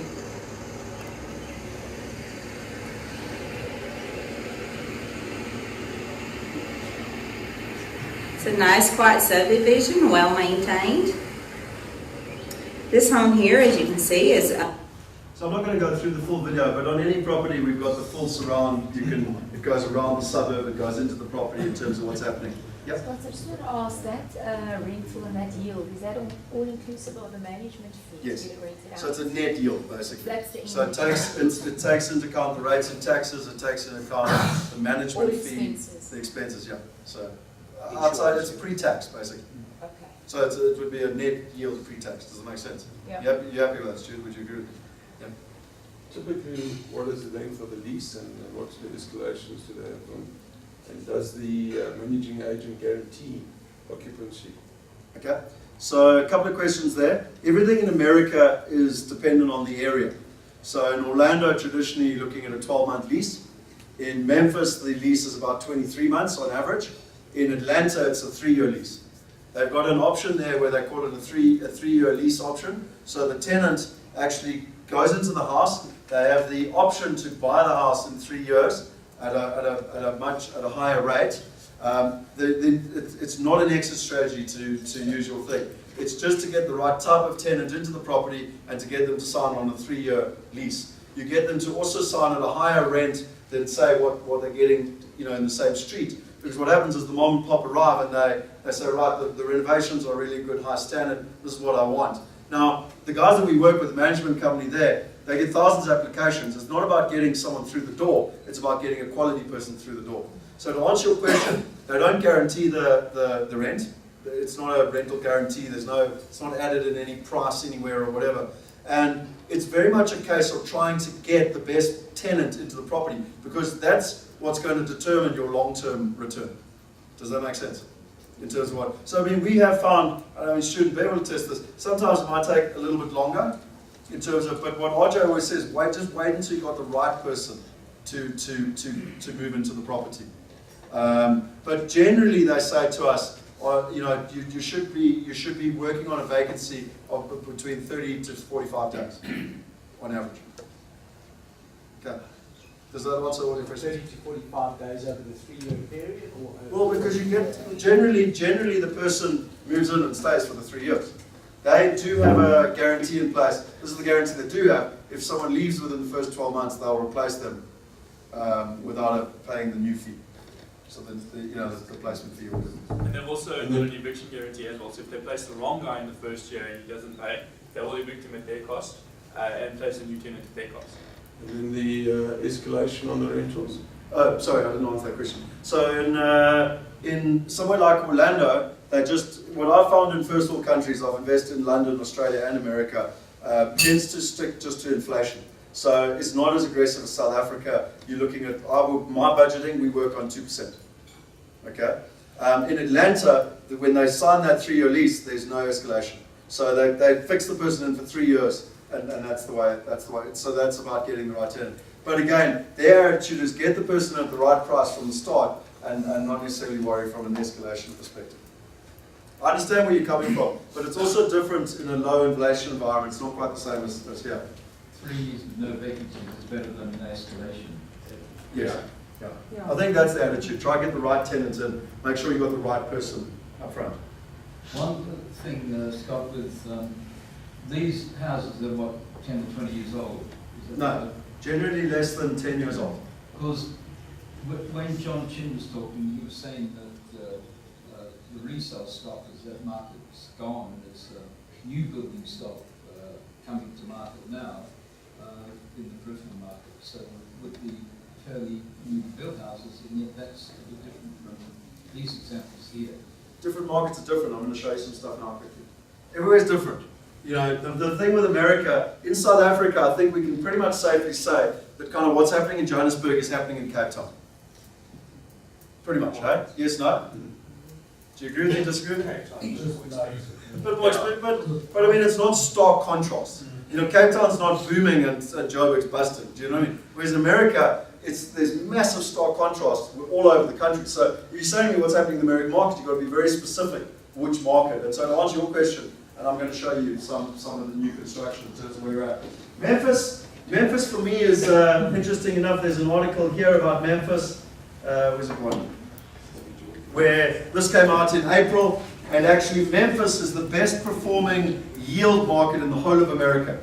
So this came out by the Wall Street Journal in April. It's in your magazine, in your USB. And Memphis was literally, so it found that Memphis was the most profitable place to rent out single family homes in the whole of America with a net return of over 10%. Now, we've been going to Memphis since April last year, Brent and I. And when we originally went, we were very attracted by the returns because it was net returns of even 20% plus. But I'll be honest with you, in terms of the properties, they classed them in Memphis an A, a B, a C, a D, and an E. And what we originally saw were D's and E's. And it just, they talk about curb appeal in America, which is when you drive up, does it look nice from the curb? It's fairly self-explanatory. Now, Memphis, the properties aren't as curb appeal and aren't as nice looking necessarily as, say, Atlanta. But the yield is very attractive. The D's and E's, though, for us were too far down the scale because our investors and with our own money, if I want to make a really stark, high-yielding investment, I can go and invest in the CBD of Johannesburg. Am I right or wrong? Yeah.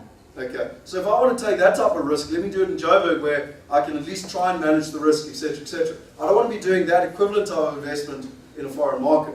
So what we got excited about in October last year, I'm not sure if anyone, you with us in October, no. Sorry, Dustin, you were with us in October. So Dustin will attest to this. As we pulled out from the airport, I pulled over and I was like, look, guys, I'm just warning you, what we're about to see doesn't necessarily look that great, but we're going to meet a new management company. And we all walked in that day and we were overwhelmed by how professional the company was, their whole operation, what they're doing in terms of marathon management and Hewlett and the team that they're there. And we've now grown that relationship with what they're doing and they've got a full turnkey there where they're finding the houses, they're renovating the house, and they're doing the full management. It's one of the things we've learned in property, and I'd highly recommend taking this lesson, is that you want to deal with someone that has everything under one roof, because they have the responsibility. If they tell you they're going to rent it for $1,000 when they sell it to you, then it's their responsibility to make sure they get you $1,000 when they actually manage it. Does that make sense? It's when you lend it out to your estate agent friend that you've got the problem in terms of where it's at. So that's really for us, Memphis. The yields in Memphis are very attractive. And just to show you in terms of just some opportunities, as I said to you, this here, now this is pre-renovation, I am warning you, so it doesn't come with the grass in the roof. But these properties are all bank repossessed properties. So our class A's generally are from a price point of about $90,000 through to about $120,000. The class B's are from about $70,000 through to about $90,000, and the class C's are from about, say, $55,000 through to about $70,000. And we only target those three, so A, B, and C. In Memphis, you can get 50% financing, which is really attractive because it can make your money go further. And the yields tend to be the net yields between 9 and say about 12%. I'd say in terms of what you've got. Obviously slide down accordingly. If you're buying really nice expensive ones in the A-class properties, you're going to get like 8%, 9% yields thereabouts. But if you're buying B-class, you're going to get 9, 10%. If you buy C-class, you're going to get 10, 12%. So in terms of the different areas and the different classes of properties. I think Marathon, the thing that really impresses us with Marathon, they've got over 1,300 properties under management, about 400 international investors already. They've got an online portal system, so you've got complete transparency in terms of what's happening with your property and knowing exactly in terms of the investment. And the thing that I like from a financing perspective, which Dustin and I found out back in October last year, is that the financing comes from private money from Wall Street. It's only offered to 4 companies in the whole of America. And they don't lend the money based on you and how much money you earn in South Africa. They lend it on the property in Memphis and the fact that Marathon can collect the rent. So the loan to value is actually based on 44 months rent, which for me as an income investor is incredibly valuable because it shows me the fact that they've done their due diligence and they're prepared to lend money against that property and that company. It's not really important who I am. That for me is really, But really this is very powerful because a lot of times when people, one of the ceilings they hit in South Africa to invest more is affordability. You've got to show the banks what they want to see in order to get more home loans.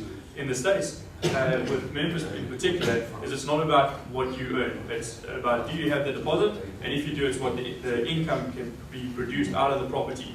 That's what they're going to loan against, which means you can grow the portfolio organically quite aggressively. Yeah, they look at the business. Yes. Yeah. Typically then, on those categories A, B and C, what would be your loan to value to wash clean on the rentals? Most people are borrowing at a 50% loan to value, and you're clearing it by a couple of $100. So you could actually, you can't borrow higher than 50. If you could, I reckon you could go up to probably 70, 75% and have clear cash flow. What makes Memphis special? Elvis. Praise long God. It's a fantastic question. It's a fantastic question. And to be honest, I'll please take the rand. pick a dollar or a rand because that's a great question. I want a bigger note. Spend it today. No, it's a very good question. And a lot of people, Memphis isn't on the radar. Memphis is a distribution center. So it's got the biggest river in America, the Mississippi. It's got all the major railway lines that go north, south, east, west, actually go through Memphis.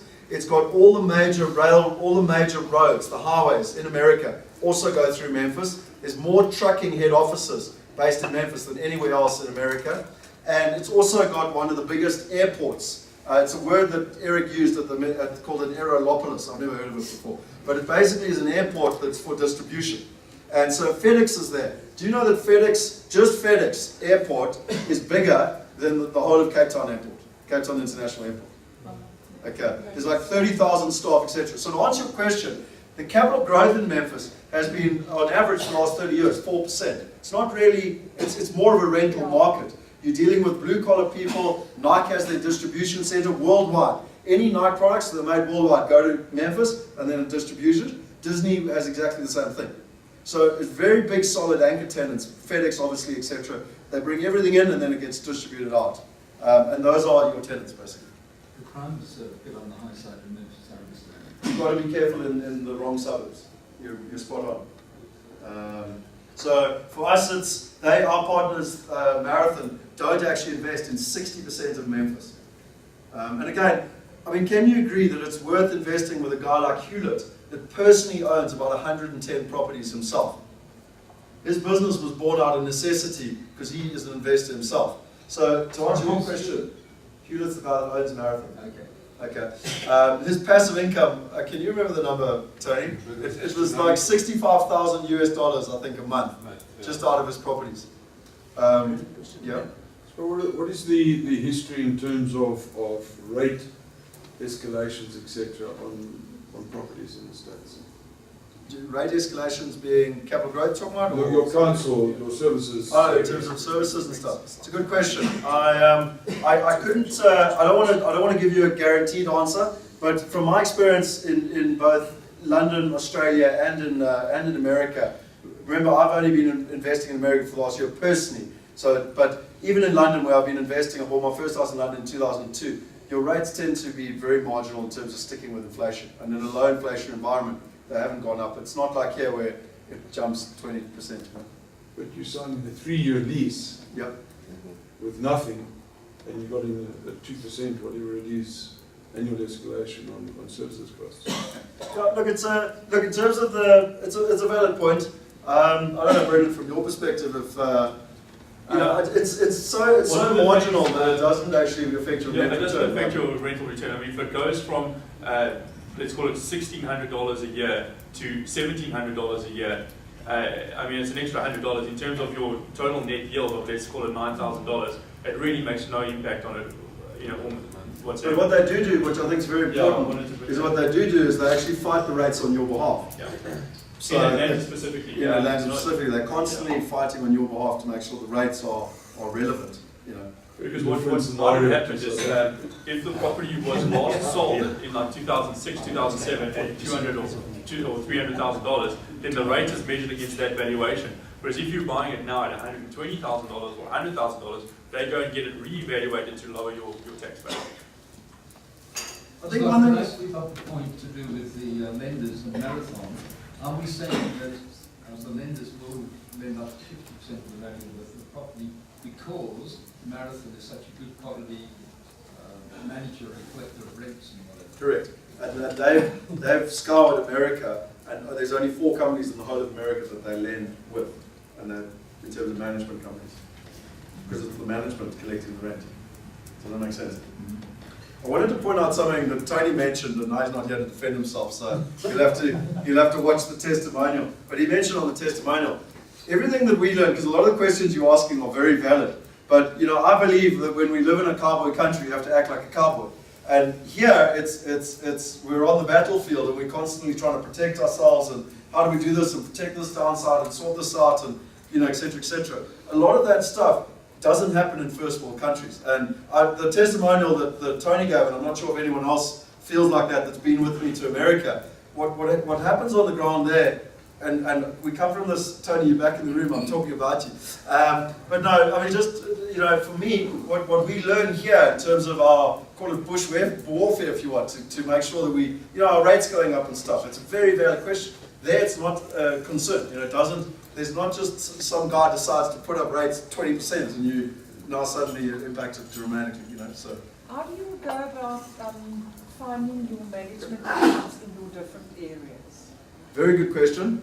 Having done this for 10 years and helped over 2,000 people invest, a lot of it comes from experience, being able to go in and ask the right questions. I will quote Brendan. When we left Memphis in April last year, he said, "Why are you being so negative?" Those were his exact words. And so to answer your question, we didn't go there looking for opportunity. We actually went there, like I said, Peter, with trying to punch holes in terms of, do these guys, how big is their portfolio? Because, Joe Soap that's managing 20 properties for his cousin, I'm a big believer, and if there's any management agents in the room, I apologize. Finding, a good management agent is an oxymoron. Finding an internationally good management agent is virtually like impossible. Okay, so to answer on that basis, we then go on networks. So people that we've worked with, etc., etc. So like a guy like John Chin now, and I'm about to show you an opportunity in a new city. I haven't even been to that city, but I've got a huge respect for John Chin and his ability to go and to ask the right questions and to make sure. And we all understand that the management is 80% of buying the property, and buying the property is 20%. And I think that is critically important, in terms of the different areas. To put that in perspective, I mean, we didn't choose these areas just by, out of a hat. We looked at a whole bunch of areas, about 14 or 15, I think, in the last year, from San Diego, Miami, Chicago, Boston, Phoenix, Vegas. I mean, we've been everywhere, and we've met a hell of a lot of people, and they just get scrapped. They were like, "No, I can't deal with those guys. No, they're the wrong type of people. No, we don't trust those people." No, I mean, it's been a hell of a thing to go through for us to try and figure out who the hell do we deal with. And then at the same time, a lot of times, we've invested ourselves. So it's not like I'm saying, buy this wonderful house in Atlanta, because I'm not there. I'm also in Atlanta with my own personal money because of the quality of the partners. I'm also in Orlando. And I would buy in Memphis if we didn't have a waiting list, so the clients kind of come first at the moment. But I'd be active in that market too. The problem is we can't get enough B-class properties. I particularly want a B-class property. I think it's right there in the middle because of the quality of the management. I mean, if anybody's met Hewlett and Eric over there, they are phenomenal at what they do. So at the moment, because of that, and to get finance over there, it's incredible. So we've drilled it down to these 3 areas, and we're unlocking one more. But it's because of the management that we're prepared to do. But I think also, sorry, just quickly, it's also a case of being dynamic. Okay, so in Orlando, as an example, we had a management agent that we met in April last year. The guy told us all the right stories. I was blown away, thought, right, this guy's perfect. He ticks all the boxes. And then his communication was horrendous. He showed us all the online thing and everything else. I know that Student Bev, we had a concern with Ida. In terms of, so we've actually upskilled internally on our side so that we can make sure that things like that are sorted, we can stay on top of people, because, nothing happens in property just randomly. It doesn't work like that, So when we learn and we find out there's mistakes, we make sure that we can do it. And then if a partner like in Orlando, Atlanta, we've had a conversation with them, and hopefully there's no problem there. But in Orlando, as an example, we scrapped the guys and we moved, like everyone, to a new management agent because we weren't happy with the quality. So it is a dynamic thing as well, in terms of what's happening. I appreciate your honesty. Yeah. What is your criteria if you're looking at Memphis, all these different areas? What is the first 3 criteria, whatever it is, that has to be met before you go into more depth? Perfect. Great question. I hope everyone's got time till 12 o'clock. No, it's a fantastic question. First question is partners. Because, like Brendan said, the first time we did it, we did 8 cities in 11 days. If you think I'm joking, and I ask anyone that's been on a trip with me, they know it's pretty hectic anyway. We were literally flying into a city at night. We were getting to our hotel at about 11:30 at night. We were waking up at 7 o'clock in the morning, catching a taxi to our partner, being shown around for the day, getting our partner, because we literally took our luggage with us, to drop us at the airport at about 5, 6 o'clock to fly to the next city. And we did that for 8 cities in a row. So that was in April last year. And so I'm just giving you the background of how we had one day to make these tough decisions. The first thing came with partners. What is your experience? What is your track record? Do you do international property? Do you know? Because it's very different dealing with an investor who's local versus dealing with someone who's international. Secondly, what is the full solution? Do you have a management and maintenance? It's not just, I've said this so many times, it's not just about buying the property. Who's going to manage the property, etc., etc. So we wanted to meet the whole team. You can see, for me, I often say we invest in people first, then property. The second thing for me was the income. So, right, the management company ticks the box. Is there a rental demand? It's all good and well. I looked at property. I went to America in 2010 for 5 weeks with my wife. We went to met 5 different companies. I went to all the different major states that I personally want to invest in. I didn't invest 1 cent. I came home. Reason being, I couldn't find someone on the ground I could trust. And secondly, we didn't believe that we could collect the income. And I believe personally, if you can't collect the income, you're wasting your time. Okay, so that's my second criteria. The third one is the fundamentals. What is driving this market? What makes this market different from another market? And, so let me just, I don't know, is this valuable, everyone else? Yeah. Is this valuable? Okay, cool. So do you mind if I just extrapolate on that a little bit?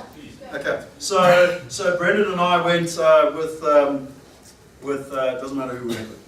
We went to Phoenix and Vegas and to go and look at it, because in South Africa we were told it was a fantastic opportunity. We spent 80,000 Rand going on this trip. That wasn't even that we still had to pay for our flights and accommodation and everything. It was a celebrity and he was recommending it. When we went there, the first box that wasn't ticked was we were like, can we meet the partners? Like, who will do the management? No, we got partners. Okay, awesome, can we meet them? No, we got them. Okay, cool, can we meet them? In a week, we didn't meet a single person. So I'm going to be sitting in Johannesburg, whether it's my property or your property, you're still going to be phoning me going, what the flip's going on? I'm like, shit, I don't know, I never met the guy. Okay, so for me, that didn't tick the box. Then secondly, in terms of what I said, in terms of the rentability, we were looking at stuff in Vegas. I don't know if you know, but Vegas, it's the highest unemployment in the whole of America. Okay, there, the 65% of the whole economy of Vegas is based on tourism. There used to be about 50 million people go through the airport in Vegas, but in the good times.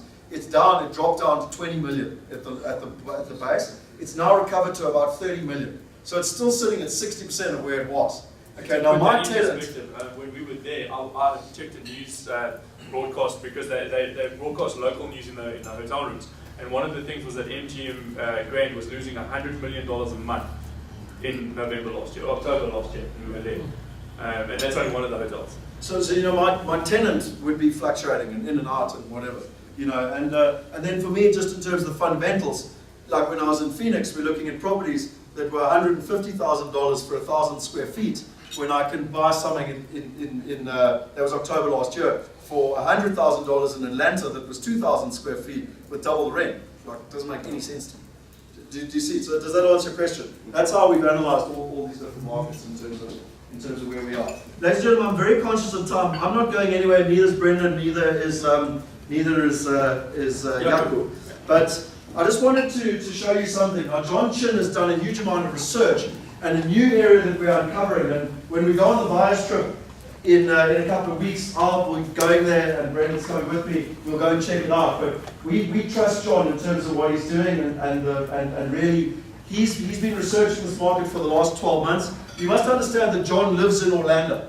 So he scours the whole of America looking at fundamentals, the opportunities, all the great questions we've been asked at the back. Those are the things he's doing constantly in terms of who the partners, is there a rental income, do we have the fundamentals?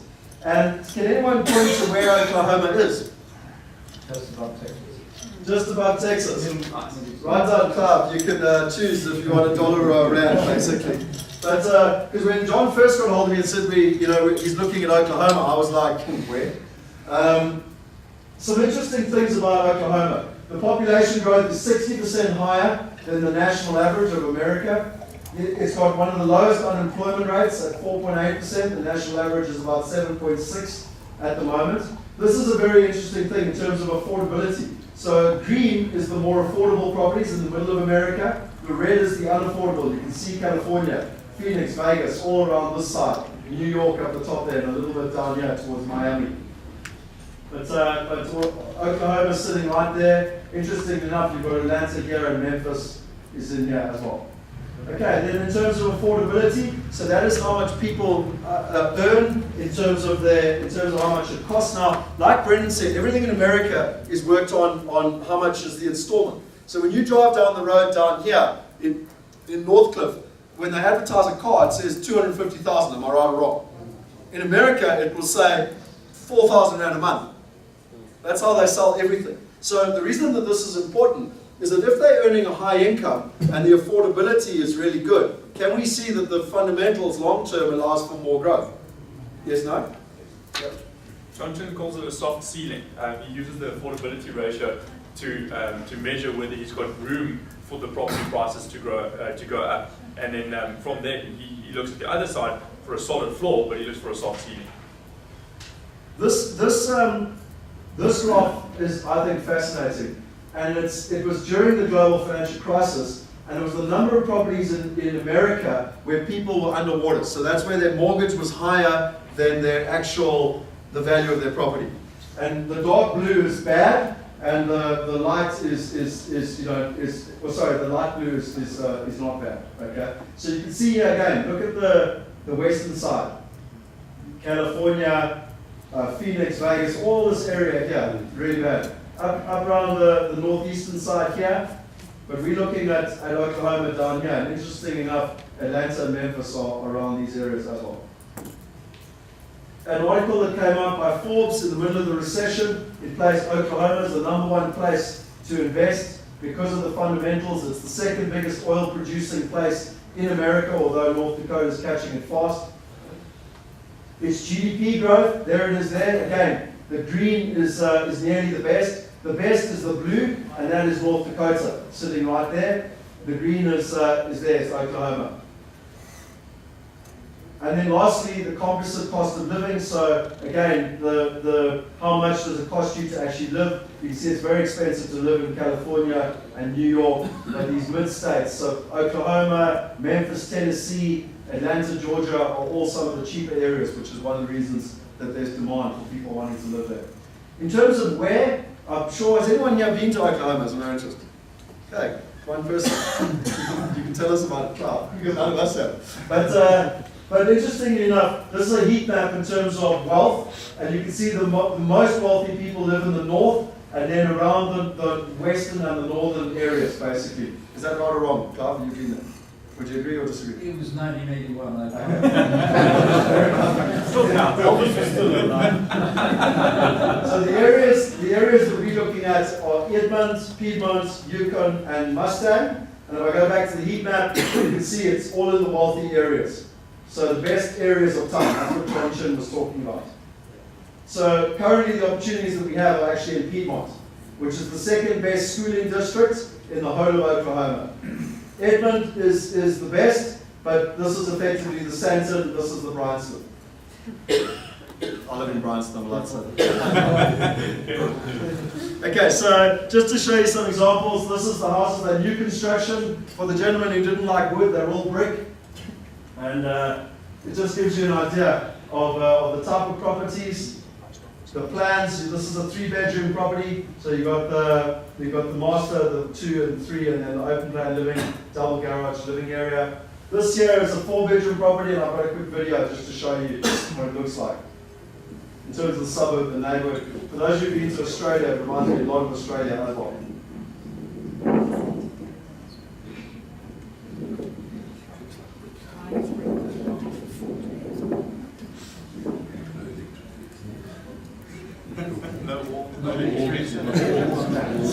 People live there.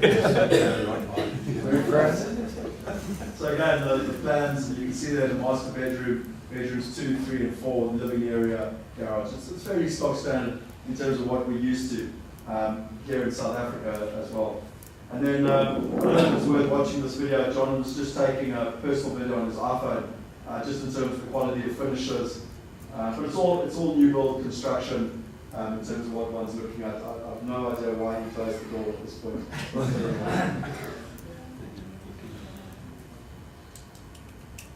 Any reason to look at any environmental factors in any cities? Very important.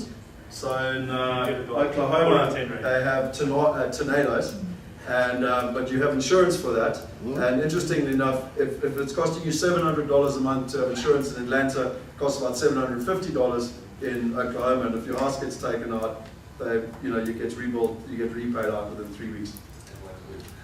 Okay? That's why it's brick. That's why it's brick. So what's the story of the little house that got blown away? Wizard of Oz or whatever. But no, it's important. But again, that's where we do a huge amount of due diligence to make sure that most stuff's all covered and that you're protected.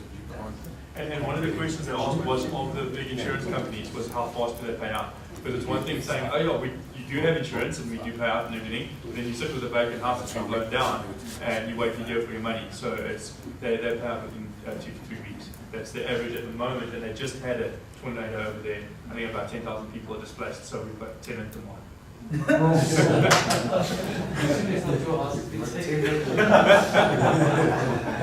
So this just gives you an idea of the type of properties. Again, we've got all the cash flows and everything. Brendan's got them available on the USB. In terms of, we've actually got 3 properties available. One of them is tenanted in Oklahoma at the moment. New build from the developer. The nice thing here is that there is 50% financing as well.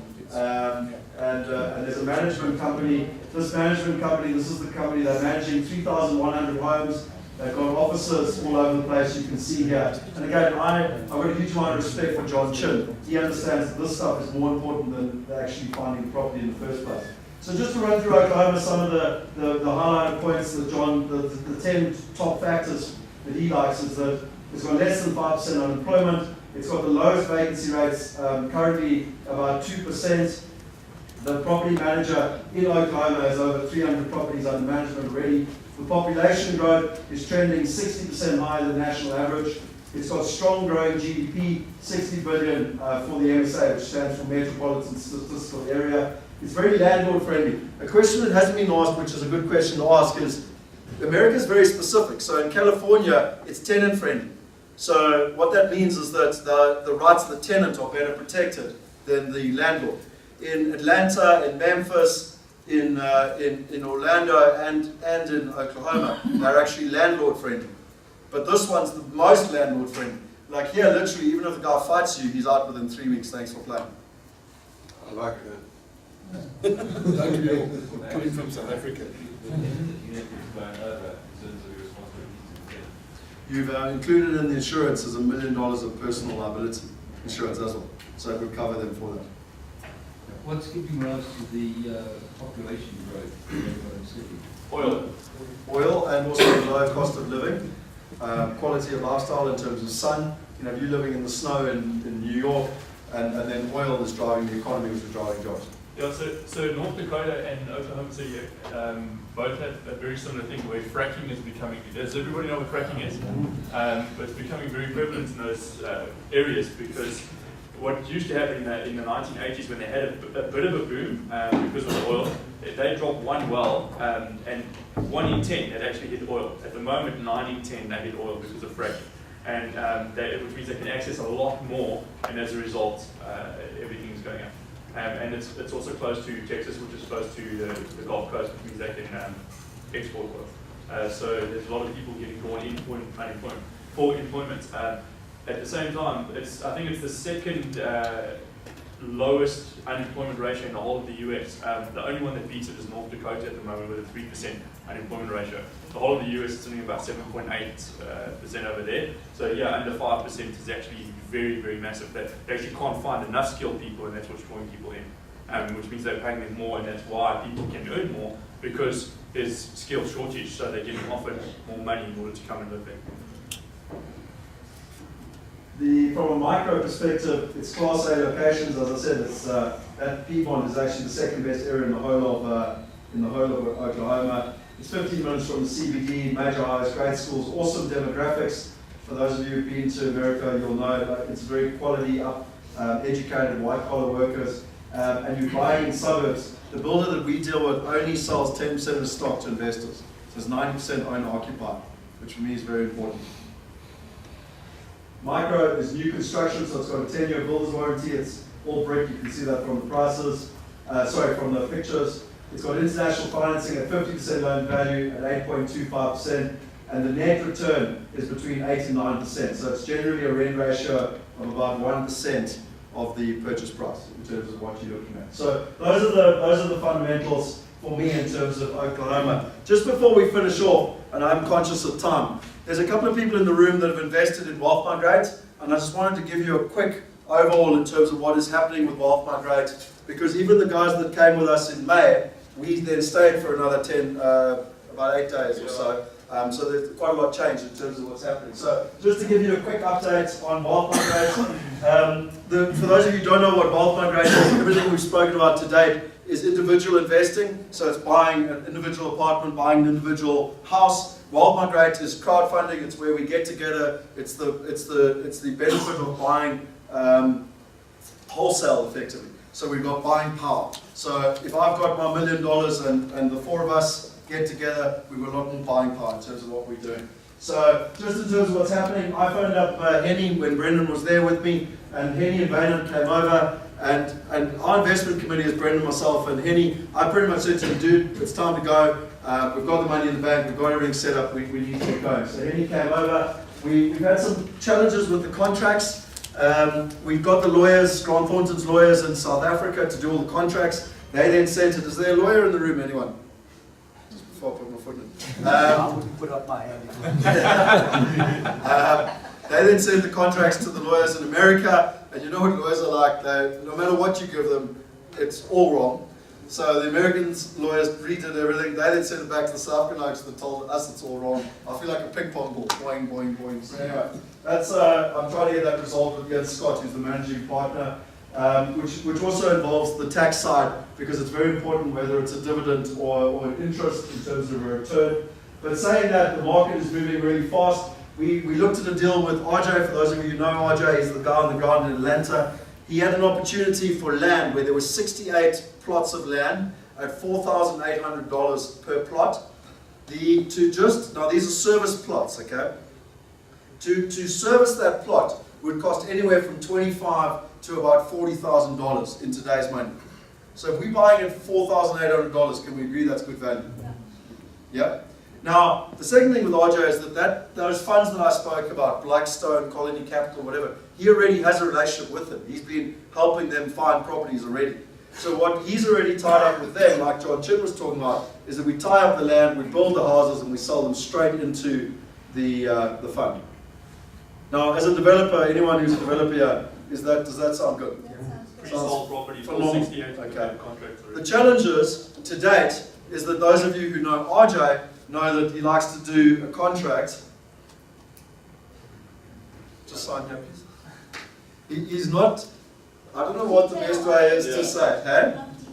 He's not detail oriented. He's very entrepreneurial, and it's extremely difficult to tie him down in terms of. So to answer it's a great opportunity, but we haven't as yet pulled the trigger because there's always a fine balance between speed and safety.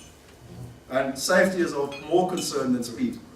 So, but still, it's an opportunity. We are trying to work with RJ because the man is one of the best guys at uncovering the opportunity. But that's why we have Henny on the team, to make sure that we're limiting any downside risk in terms of where we're at.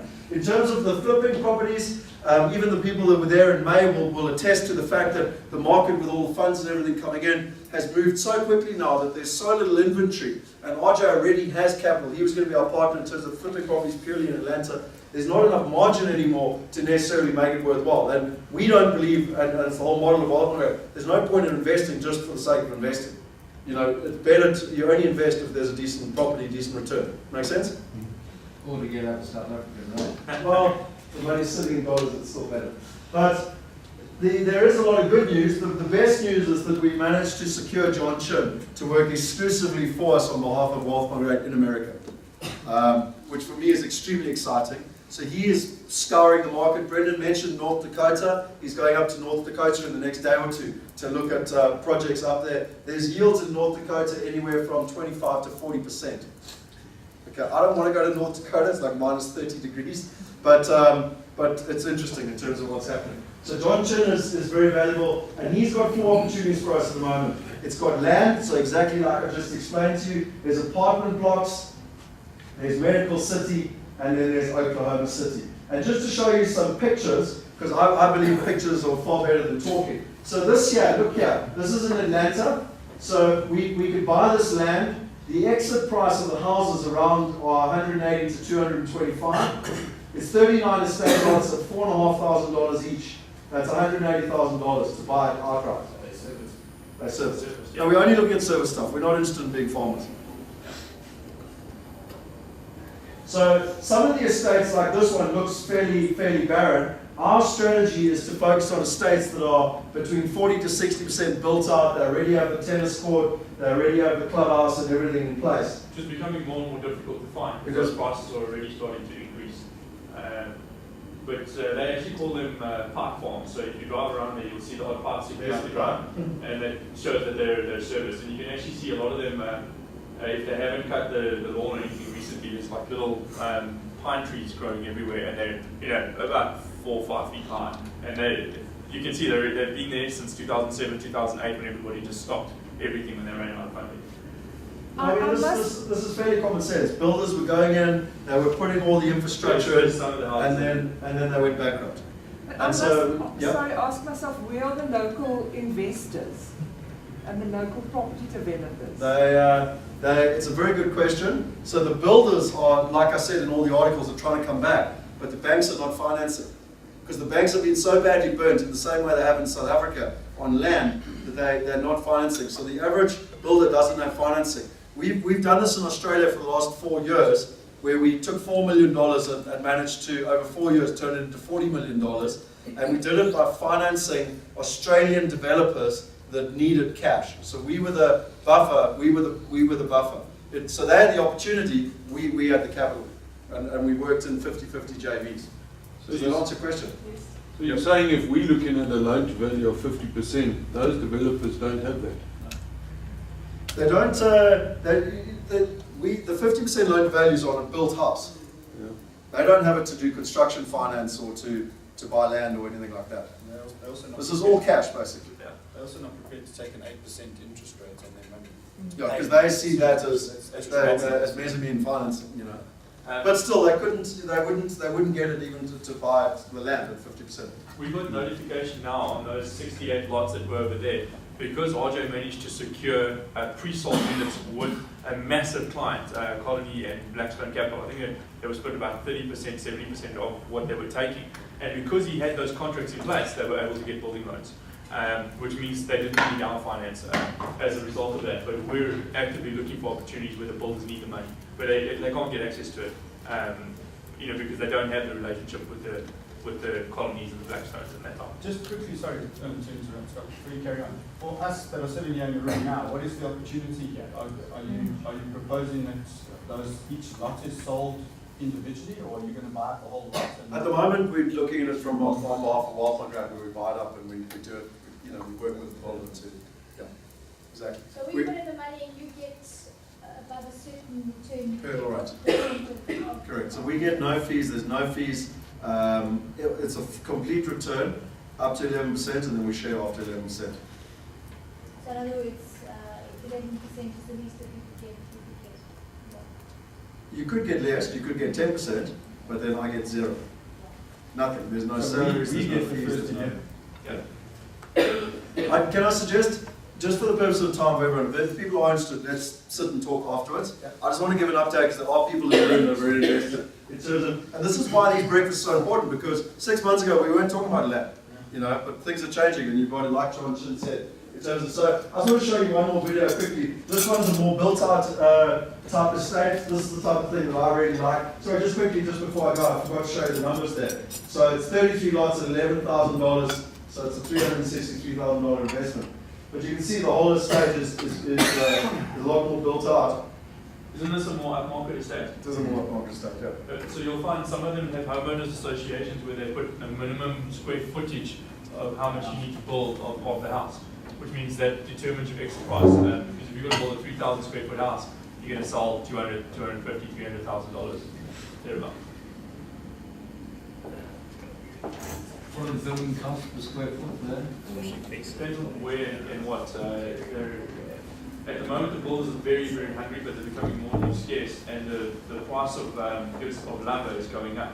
So it can be anywhere between about $55 a square foot and $80 to $85 a square foot, depending on the builder you're working with and how much access So they you can have. see there the empty lots are on the left. So the right hand side is all built out, and the left hand side are the empty lots. Yeah, the trees And just further down the road on the right is where the golf course is. Well, I think it gives you an idea. Just in my interest, because it's something we did talk about, who would be interested if it was a solution where we came and there were 30 lots and you could buy a lot yourself, it's just your lot, and we gave you 3 exit strategies. One is we get a builder to build a house for you and then manage it. One is we build the house and sell it into a fund or something. And the third one is you don't build anything for now, you just buy a piece of land and you hold it for 5 years with the intention you might be able to build it. Can I see a show of hands? You might be interested in that. Okay, it's interesting.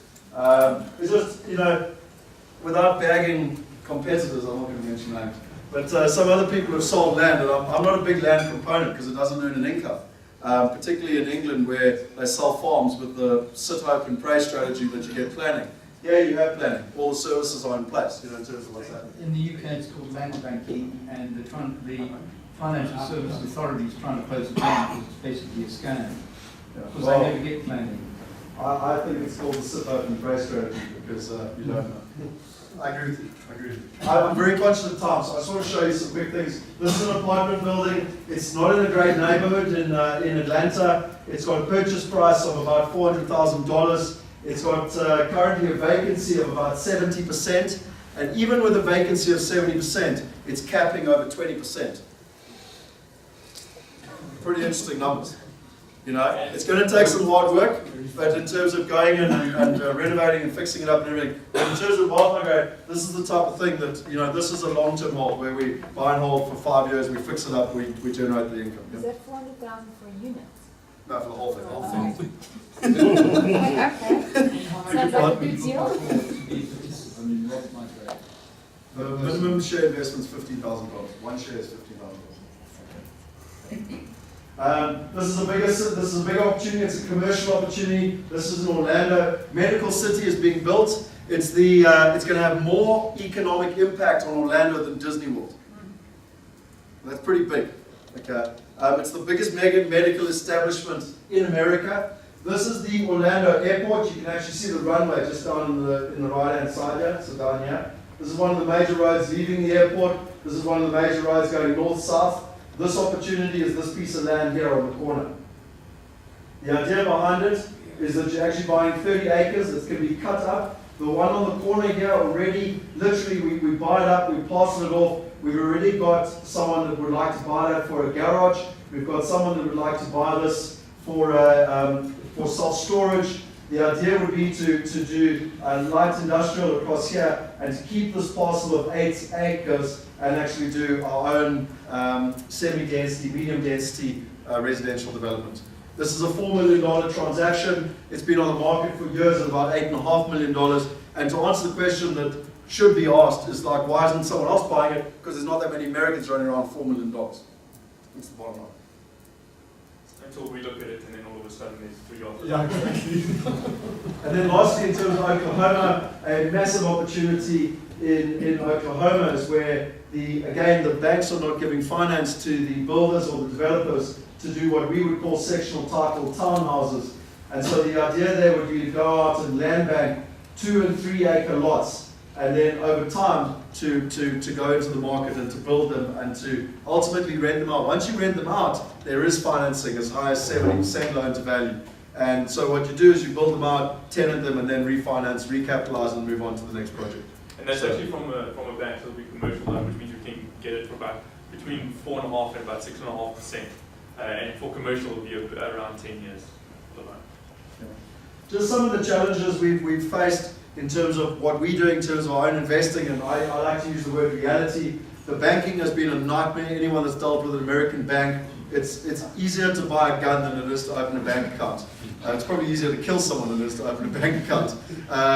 It's ridiculous. So we work hard with Wells Fargo. It's a constant ongoing battle. I know Yaku's had some really good success with SunTrust as well in terms of opening people bank accounts from here so that they don't have to go over. But it's been a constant challenge, and I presume it will be a constant challenge for the rest of our lives knowing the American banks. The other problem we had was the valuations. When you go on the internet, it's very disconcerting because you put in the zip codes and you find properties, and suddenly you're buying a property for $110,000, and you look on the internet and there's values of 52 and 79 and 76 and 20, and you think to yourself, what is going on? And you really think, right, these scallops from South Africa are raping me. So what Brett and I did in May, after everyone else left, we had $1 million in the bank, we had an American bank account, we had an American cell phone, and a week before we got to Atlanta, we went on the Trulios and the websites, and we put in, we got hold of every single person. Most of them, about 18 of these properties that are on here, were actually from Realty Track, which is a company, it's just like a marketing company of properties that are in foreclosure. They're still in the foreclosure process. They've been going for, I think the worst was about 4 years in terms of the process. And you know, when you're reading all these articles, you can't think that just suddenly we're going to magically find it. We were amazed that even though we send to agents, we have $1 million in the bank cash, it's an American bank account, we can close fast, we've got an American cell phone number, and we'll be there in a week. And guess how many calls we got? Naught. So we keep going to our partners. This happens, I know Tony, you asked the question I think to Brendan, we asked the guys, you know, you do find stuff on the ground, and our partners say, go and try and get it. You know, and our kind of attitude, you know, we got a huge amount of comfort that in terms of what you see on the internet and the reality is very different in terms of the market. And it's just important to understand that in terms of what is happening. And if you don't believe it or trust it, come with us. Yeah, when we arrived in Atlanta, John Chin was driving us around because we arrived about a day before some of the other people. And we were checking some stuff out, and we told him the story. We said, listen, yeah, we did this and we did this, and he's like, yeah, but everybody's got $1 million at the moment. The agents don't even respond to that type of stuff anymore, which is very weird because you've got the one side where nobody's buying anything, and then you've got the other side where the hedge funds and the guys are coming in, and nobody responds to you if you've got $1 million. And they're like, we can close fast, we want to have a look at whatever opportunities you have available, and the guys just point blank ignore you. And it's not even just that. To add to that, this is a real life story. There was a lady that came to the extravaganza. She bought a property, and then she went on the internet. She found something cheaper down the road. We got hold of RJ. We asked about the property. He said, "Oh, I know exactly that property. It's called a short sale, which means it's going through the foreclosure process. I actually personally have it under contract." So she was buying a property from him for about 110. This one was down the road for about, I think 85 was the exact number. So she said, well, can I buy it off you? And he said, yes, I'll be able to bring it to you for somewhere between 100 and 140. I haven't been into the property, but I know that I normally spend between $13,000 and $15,000, so probably somewhere between 100 and 140. And she flipped her lid and pulled out and everything else. That same property we found out 2 weeks ago, he decided not to buy it because in America you've got a thing called title. And there was bad debt on the title, and that debt stays with the company. Stays with the property. Yeah. Okay, that property was sold on auction 2 weeks ago for $130,000, including the bad debt. Okay, and then whoever bought that property still has to go and organize to get it renovated, etc., and then provide a management solution and everything else. So there's a huge amount else included in it. Okay. And cleaning up a title can take 6 months, a year, it's a fight that you really don't want to take on if you don't have to. Buying something with clean title means you actually own it, it's yours. If you've got title insurance over it, if anything does crop up, it means that the title insurance will pay out against that debt instead of you, but it needs to be clean when you buy it. So it's a very important point. Just this was an article, I don't know if it was, I think it was after you guys left, Peter and Tony and the guys that were there. This was actually in the Atlanta newspaper about how difficult it is for buyers to buy property. And the tips were, if you want a house, make an offer quickly, there's a good chance it'll be off the market if you wait. Don't lowball the asking price, it's no longer a buyer's market, and other buyers often offer more. In America, rather than it being below the asking price, generally you pay anywhere up to 25% more than what you see. Normally about 25% more. Make the offer clean and without a lot of contingencies. So I mean, that was the local newspaper telling people how to buy properties. I'm just trying to explain to you the demand in terms of where we're at. And then lastly, in terms of the process, and this is credit to Brendan and Yaku's been doing a huge amount of work. We've struggled also in America because every single place is different. Every management agent is different. All the processes are different. So we've worked every state basically. So we've wanted to invest in these different areas and we've kept getting tripped up. So we as a company have actually have really worked hard in terms of process flow. And I mean, Brendan's built a very detailed process flow of all the different procedures in terms of getting the setup, sourcing the property, closing the property, and then the after sales. And we've also upskilled in terms of Yaku's worked with upskilling our team to make sure that things don't fall through the cracks. And we can provide the support on our side in terms of... So can I ask a question? Does anybody see any value in having a company set up offshore that you can actually hold money in if you don't even buy a property? Anyone? Yeah, do you see the value in actually having a structure overseas that you can at least move some money over, even if you don't do anything with it, you know it's overseas and it's there. I see that kind of value massively, even if I don't buy a property with it. It just means that I can fly over there and I can use my own Wells Fargo or Bank of America credit card or whatever the case may be. And start building a credit rating. Start building a credit rating, which is extremely important for me as well. But if there is value in that, then seriously guys, come and see us afterwards. We're going to be sitting here. Let's get it, at least the company set up done and move some money overseas so that you are empowered by having that over there. You can do what you want to with it, but at least that's sorted for you. Just to explain, sorry Brendan, on it very slightly, it's not too complicated or complex. If it's not an American company, if it's an island company, for example, or a Mauritian company or something like that, yeah. Is it more difficult or I should say, is it easier to do it through a company like that than through a South African entity? Or does it have to be American? Well, in terms of being able to take advantage of the US market, it's best to have an American entity. What you want to try and avoid as much as possible legally is withholding tax. So if you've got an offshore trust, for example, if it's not in Mauritius, Mauritius is a key country for a particular reason. We spent a lot of money with Grant Thornton to check all of this stuff out. And Mauritius popped up as an option if you're going to hold an offshore company there as a holding company for your LLC in the States. The basic thing is you still have to have an LLC in the States. That's the bottom line. Whatever you put above or below it starts determining what your tax liability is going to be. If you've got a South African trust, for example, immediately there's going to be 30% withholding tax on anything that you do. And you're liable for that. So it's extremely important to make sure that you're aware of that. If you're doing it in Mauritius, there's a way to bring it back to South Africa with only a 5% withholding. But then the administration cost of that starts becoming like, well, how big is my portfolio to offset the administration cost of that holding company in Mauritius? Because if I've got my LLC over there, I know it's going to cost me about $100 a month. I'm happy with that. If I've got to do admin on 2 and do bookkeeping on 2 and pay accountants on 2, all of a sudden my portfolio's got to be bigger to warrant that extra cost. Guys, can I butt in there? I'm conscious of time for everyone, and I think we can talk about the structuring for forever. Okay, and we're going to sit at this table afterwards if anyone wants to come and ask questions on the structuring. One thing I will say that I learned about America that's awesome: there's no transfer fees. So if you invest in London or Australia, get your ducks in a row before you buy the house, because if you then get the wrong structure, you've got to pay stamp duty every time. In America, it's called a quit claim deed. It costs about $150.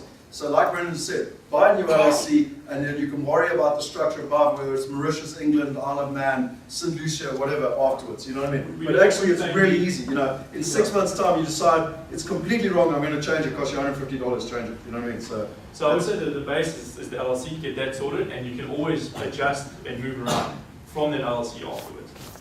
Just quickly, I just wanted to show you, we started going over, Brett and I, and realized, you know, a lot of people said to us, you know, what is, you know, can you buy me a property, whatever. Can I borrow that quickly?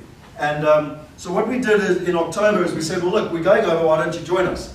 And Dustin and a couple of guys, you know, came with us. There's actually a little brochure in here. Our next trip is from the 18th to the 28th of July. If you want to come to Oklahoma, it'll be till the 30th of July because it'll be an extra 2 days. There's 4 things that we achieve from it. It's about giving you the right information, so you're actually on the ground. You meet the partners yourself, you physically go and meet them. You get to take action. You know, you're literally there. You see properties that are available and you either like them or you don't. And ultimately you have some fun. And as I said, the date's from the 18th of July to the 28th. I've just got some pictures to show you. This was us in February. You can actually see Stuart and Bev over there, and Jakob, myself. It was minus 10 degrees. I had a work jacket on and nearly died. But you can see us there in New York. This is actually, you can see Tony there and Peter. This is us in Times Square in May. This is us in Phoenix with Dr. Dalton Russ, the guy that wrote Real Estate Riches, and understanding the auctions. This was us at an auction. That's an auction house, just for the record. It's on the steps of the courthouse. This is us having some fun, so taking a helicopter into the Grand Canyon with Marius in October last year. This is on the Colorado River in the Grand Canyon, looking at a show in Vegas. So pretty awesome stuff. And then this was a house that was bought in October in Atlanta. This is the bus with the team. You can see Dustin there from the team in October. This was the team in February. So again, this was a house that was purchased in February. You can see Stuart and Bev there again. And looking around in terms of an Orlando apartments.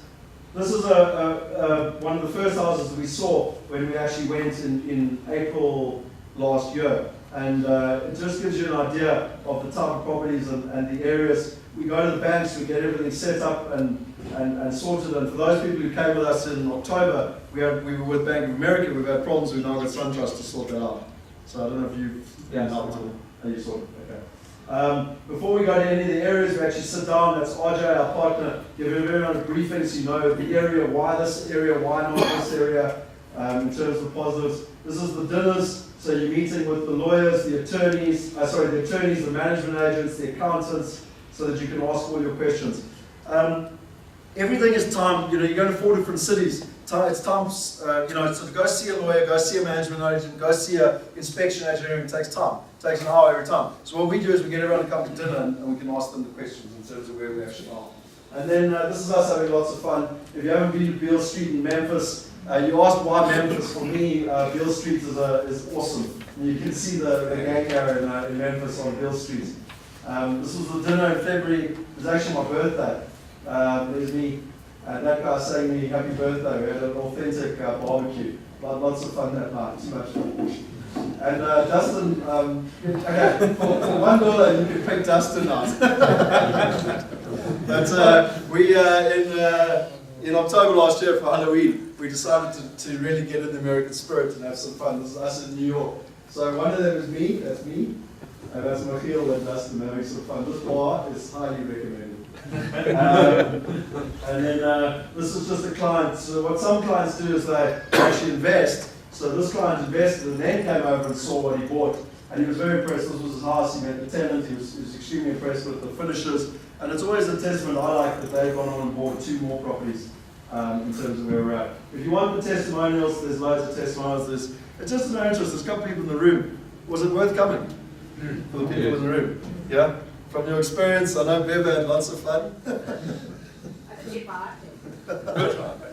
I mean, just you know, for those people sitting in the room but skeptical, would you recommend people to jump on a plane? Come and have some fun. Definitely, yeah. Yeah, come and see it and. So what's going on? One question, we obviously new on the block here. What do you get out of it? Nothing, I'm a philanthropist. Well, how do we pay you? That's a great question. So we basically, it's based on that whole Zig Ziglar principle, so the more we help other people get what they want, we help ourselves. So by collectively investing together, we get access to the right partners. So like Brendan said, we're investing ourselves in terms of personally. However, how do we've got a purchase management fee up front. which is 20,000 Rand, and so that actually pays for our professional banking service to help you right through the process. And then we work with all partners you've seen on the ground, and we split our commission with them 50-50 on the back end. So that's how it works. It's everything. You see, the beauty with us, and this is why I've got a smile on my face, because I don't back competitors, but our competitors can't do this. We've got these buyers trips that's completely transparent. You come and meet everyone on the ground. There's no, we lift up our skirt and show you, I don't know if that's true, and show you everything. No, but my point being is that, and we can do that because there's nothing to hide. So, in terms of coming, in terms of the trip. So, and then lastly, 70% of people are actually too busy, they just don't have the time, their businesses is doing well, and they actually give us a mandate. So they tell us what they're looking for, and then when we're over there, we're their ears and eyes. And even though we trust our partners, it just adds that extra due diligence. Brendan's excellent at it, where he literally walks around, takes a video with his iPad, sends it straight through by email, and then phones the guy and he says, the lady, and says, look, I like this, I don't like this. And it just provides that. Anybody at home can participate with the buyer's trip, because what we found is that a lot of people that are on the buyer's trip get the benefit of choosing the properties. So by lining up the men and saying, okay, look, I actually want that, then we go and say, all of them are good, but some of them are just a little bit better than others. The one's close to the train track, the one's not close to the train track. So we go around there in February, not February, now in May. There was one particular one, I think you guys saw it, that was very close to the train track, and immediately it dropped from like an 8 out of 10, which is a great house, down to a 5 or 6 out of 10 because of the noise. Which you would never know. Which we would never know. You would never know unless you were there. And as a point of fact, that house has been rented now, it's yielding about 9.5%. But the bottom line is, in terms of capital growth, that might not work so well as an exit strategy later on. So we choose those ones and you get to participate as if you're on the buyer's trip, because we have really fast internet in the States, unlike here in South Africa. So from the bus, I actually upload the video to YouTube, I send you a link, and I just text you, you say, okay, here's the link, I give this one an 8 or a 9 out of 10, nobody else wants it, do you want to lock it in for you, so that at least you're getting the benefit of us being here and actually seeing it, which I think is very powerful. It gives you that one extra level of due diligence that, buying from here we might not necessarily have. Okay, so just to finish off, you've all seen this before, I'm sure Albert Einstein said, insanity is doing the same thing over and over again, expecting different results. One of Henny's business partners, a gentleman, I'll just call him Peter, said to me 3 years ago when we were in Australia buying a commercial development there, he said, in the good times, even a turkey can fly in a hurricane. And it's times like now that you start to realize the people that are still around, that are still doing what they need to be doing. And the question is, when one has all the information, are you a turkey or are you flying a hurricane or what's happening? So this role for me is probably one of the most important things. Go and do your own calculations if you don't agree with me, but unfortunately over the next 30 years, that is the impact of the decisions that we make. And that's why I call it my freedom calculator. In terms of what's next, if you're interested, speak to us. What we're going to do is that this table over here, we're going to do setups. So if you want to, you don't have to physically do a setup, but you come sit here, ask any questions you got, and Yaku is going to sit here and go through and explain everything. This one over here is going to be Brendan. He's going to sit here. He's going to talk about any of the opportunities, any of the different areas, any of the different properties. And then I'm going to sit at this table over here, where I'm just going to talk about anything general about the buyer's trip or anything of interest. Any questions, concerns, anything I can help with, then that's what we'll do. Come on the buyer's trip with us. We've given you the dates, you've got the brochure, or give us a mandate in terms of what you're looking for. So I just wanted to hand over to the floor quickly, and I'm very conscious of the time, I do apologize. But are there any questions that we haven't covered that you think would be valuable to answer? Largely gone, like 75% gone, and the way it just constructs. You hardly answered that. It seems like the best opportunity was a year ago. It's a fantastic question. I think to answer that question, and just for everyone, I think this is a good question that needs to be answered. If you had come with me a year ago, in April last year, and bought, you'd be in a better position than you are today, no doubt in my mind. However, for me, it's based on replacement value that's important. So in Atlanta, if I'm buying a 2,000 square foot house and it costs, Brendan mentioned $85, $90, just use $100 just for simple math. It's roughly $200,000 to rebuild that house, replacement value. A year ago, you were buying that for $85,000. Now you're buying it for, say, $120,000. It's not as good as it was a year ago, but it's still really good in terms of the replacement value. And for me, the most important thing, which I've been saying all day, is based on net income. So when I bought my first house in London in 2002, all my mates, all the doom-mongers told me why not to do something. And I said, guys, I'm buying a 3-bedroom house in Wimbledon. I can put 2 extra bedrooms on. I've got a good positive net return. I don't care that we've just had 9/11 and that Britain is going to war with Afghanistan and that oil prices are going to go up and inflation is going to go up and therefore interest rates are going to go up, because this investment makes sense to me on a net return basis, which comes back to the Warren Buffett thing we spoke about earlier. And so for me, Clive, there's nothing we can do about what happened a year ago. We have to look at the investment now and say, is this a good investment? There's a second part to that as well, is that in some markets, the investment opportunity is gone. Miami, it's gone. Phoenix, it's gone. Vegas, it's gone. The whole of California is gone. But the beauty of having the RJs, the John Chins, the Marathons, the Razor Jeffs, on the ground, they are constantly analyzing new markets and finding new opportunities. And the one thing that I'm excited about, and I'd love to know what the people that have been on the buyers trip, whether they agree with me. America is such a massive place that there will be opportunity for the next 20 years. Because you'll constantly be finding new markets, new opportunities, new places will be evolving. That's my attitude. I personally would like to become an expert in American investment, because wherever I live, whether it's in South Africa or Australia, I personally believe that there'll be money to be made in American property for a long time. That's my attitude, because it's so big. And also the other thing I will say that I learned in Australia is that we tried to buy a shopping centre in Brisbane, and I thought it was a brilliant opportunity. Investec was owed $34 million. They said we could buy it for $24 million. We put in a cheeky offer of $15 million, and they nearly bit off our hand. Luckily, it was subject to due diligence. We got so excited by them wanting our offer. That's a good rule of negotiation, never just accept the first offer. But so we pulled out of the deal. A year later, I met a South African that had been in Oz for 12 years. And he had already seen that opportunity a year before we saw it. In Australia, it's such a transparent market, it's very difficult to cherry pick good opportunities that the Aussies haven't already seen. Does that make sense? America is so much bigger. No American can know what's going on everywhere. It just doesn't happen like that. That's why Donald Trump's an expert in, like New York or Vegas or whatever. Does that make sense? Okay. Okay, so just for those of you who have made investments, I know some of you have got trophies. We've ordered a whole lot more, but we do want to congratulate everyone that's invested. We believe it's a massive thing. And just so that you know, if you don't have your trophy, the trophies are in the post for all the people who invested, because we believe that investing offshore is a massive step. I know it's a massive emotional step, but we also believe that it's a massive important step for you and your family in terms of your wealth, in terms of where you are. And to finish off, I think really, one of the things that concerns me, whether it's Mark Shuttleworth or whether it's a lot of the high net worth people we are actually working with, a lot of people are choosing to live in South Africa, but a lot of them are liquidating assets. They're still earning good income, but they're liquidating assets and taking their money offshore. And for me, that's a common sense thing. When Henny and a number of his very wealthy friends are all doing it, then I sit and I think to myself, well, I don't have the net worth they do, but why would I do a different strategy? They've got access to better information than what I've got. And I think that's absolutely critical. And I want to finish with a story that for me, I think sums up the entire day and sums up why we're here and why we do what we do. Some of you might have heard it before. In 1980, I told you half my family's from Zimbabwe. In 1980, my uncle at the age of 30 opened his first offshore bank account, living in Zimbabwe.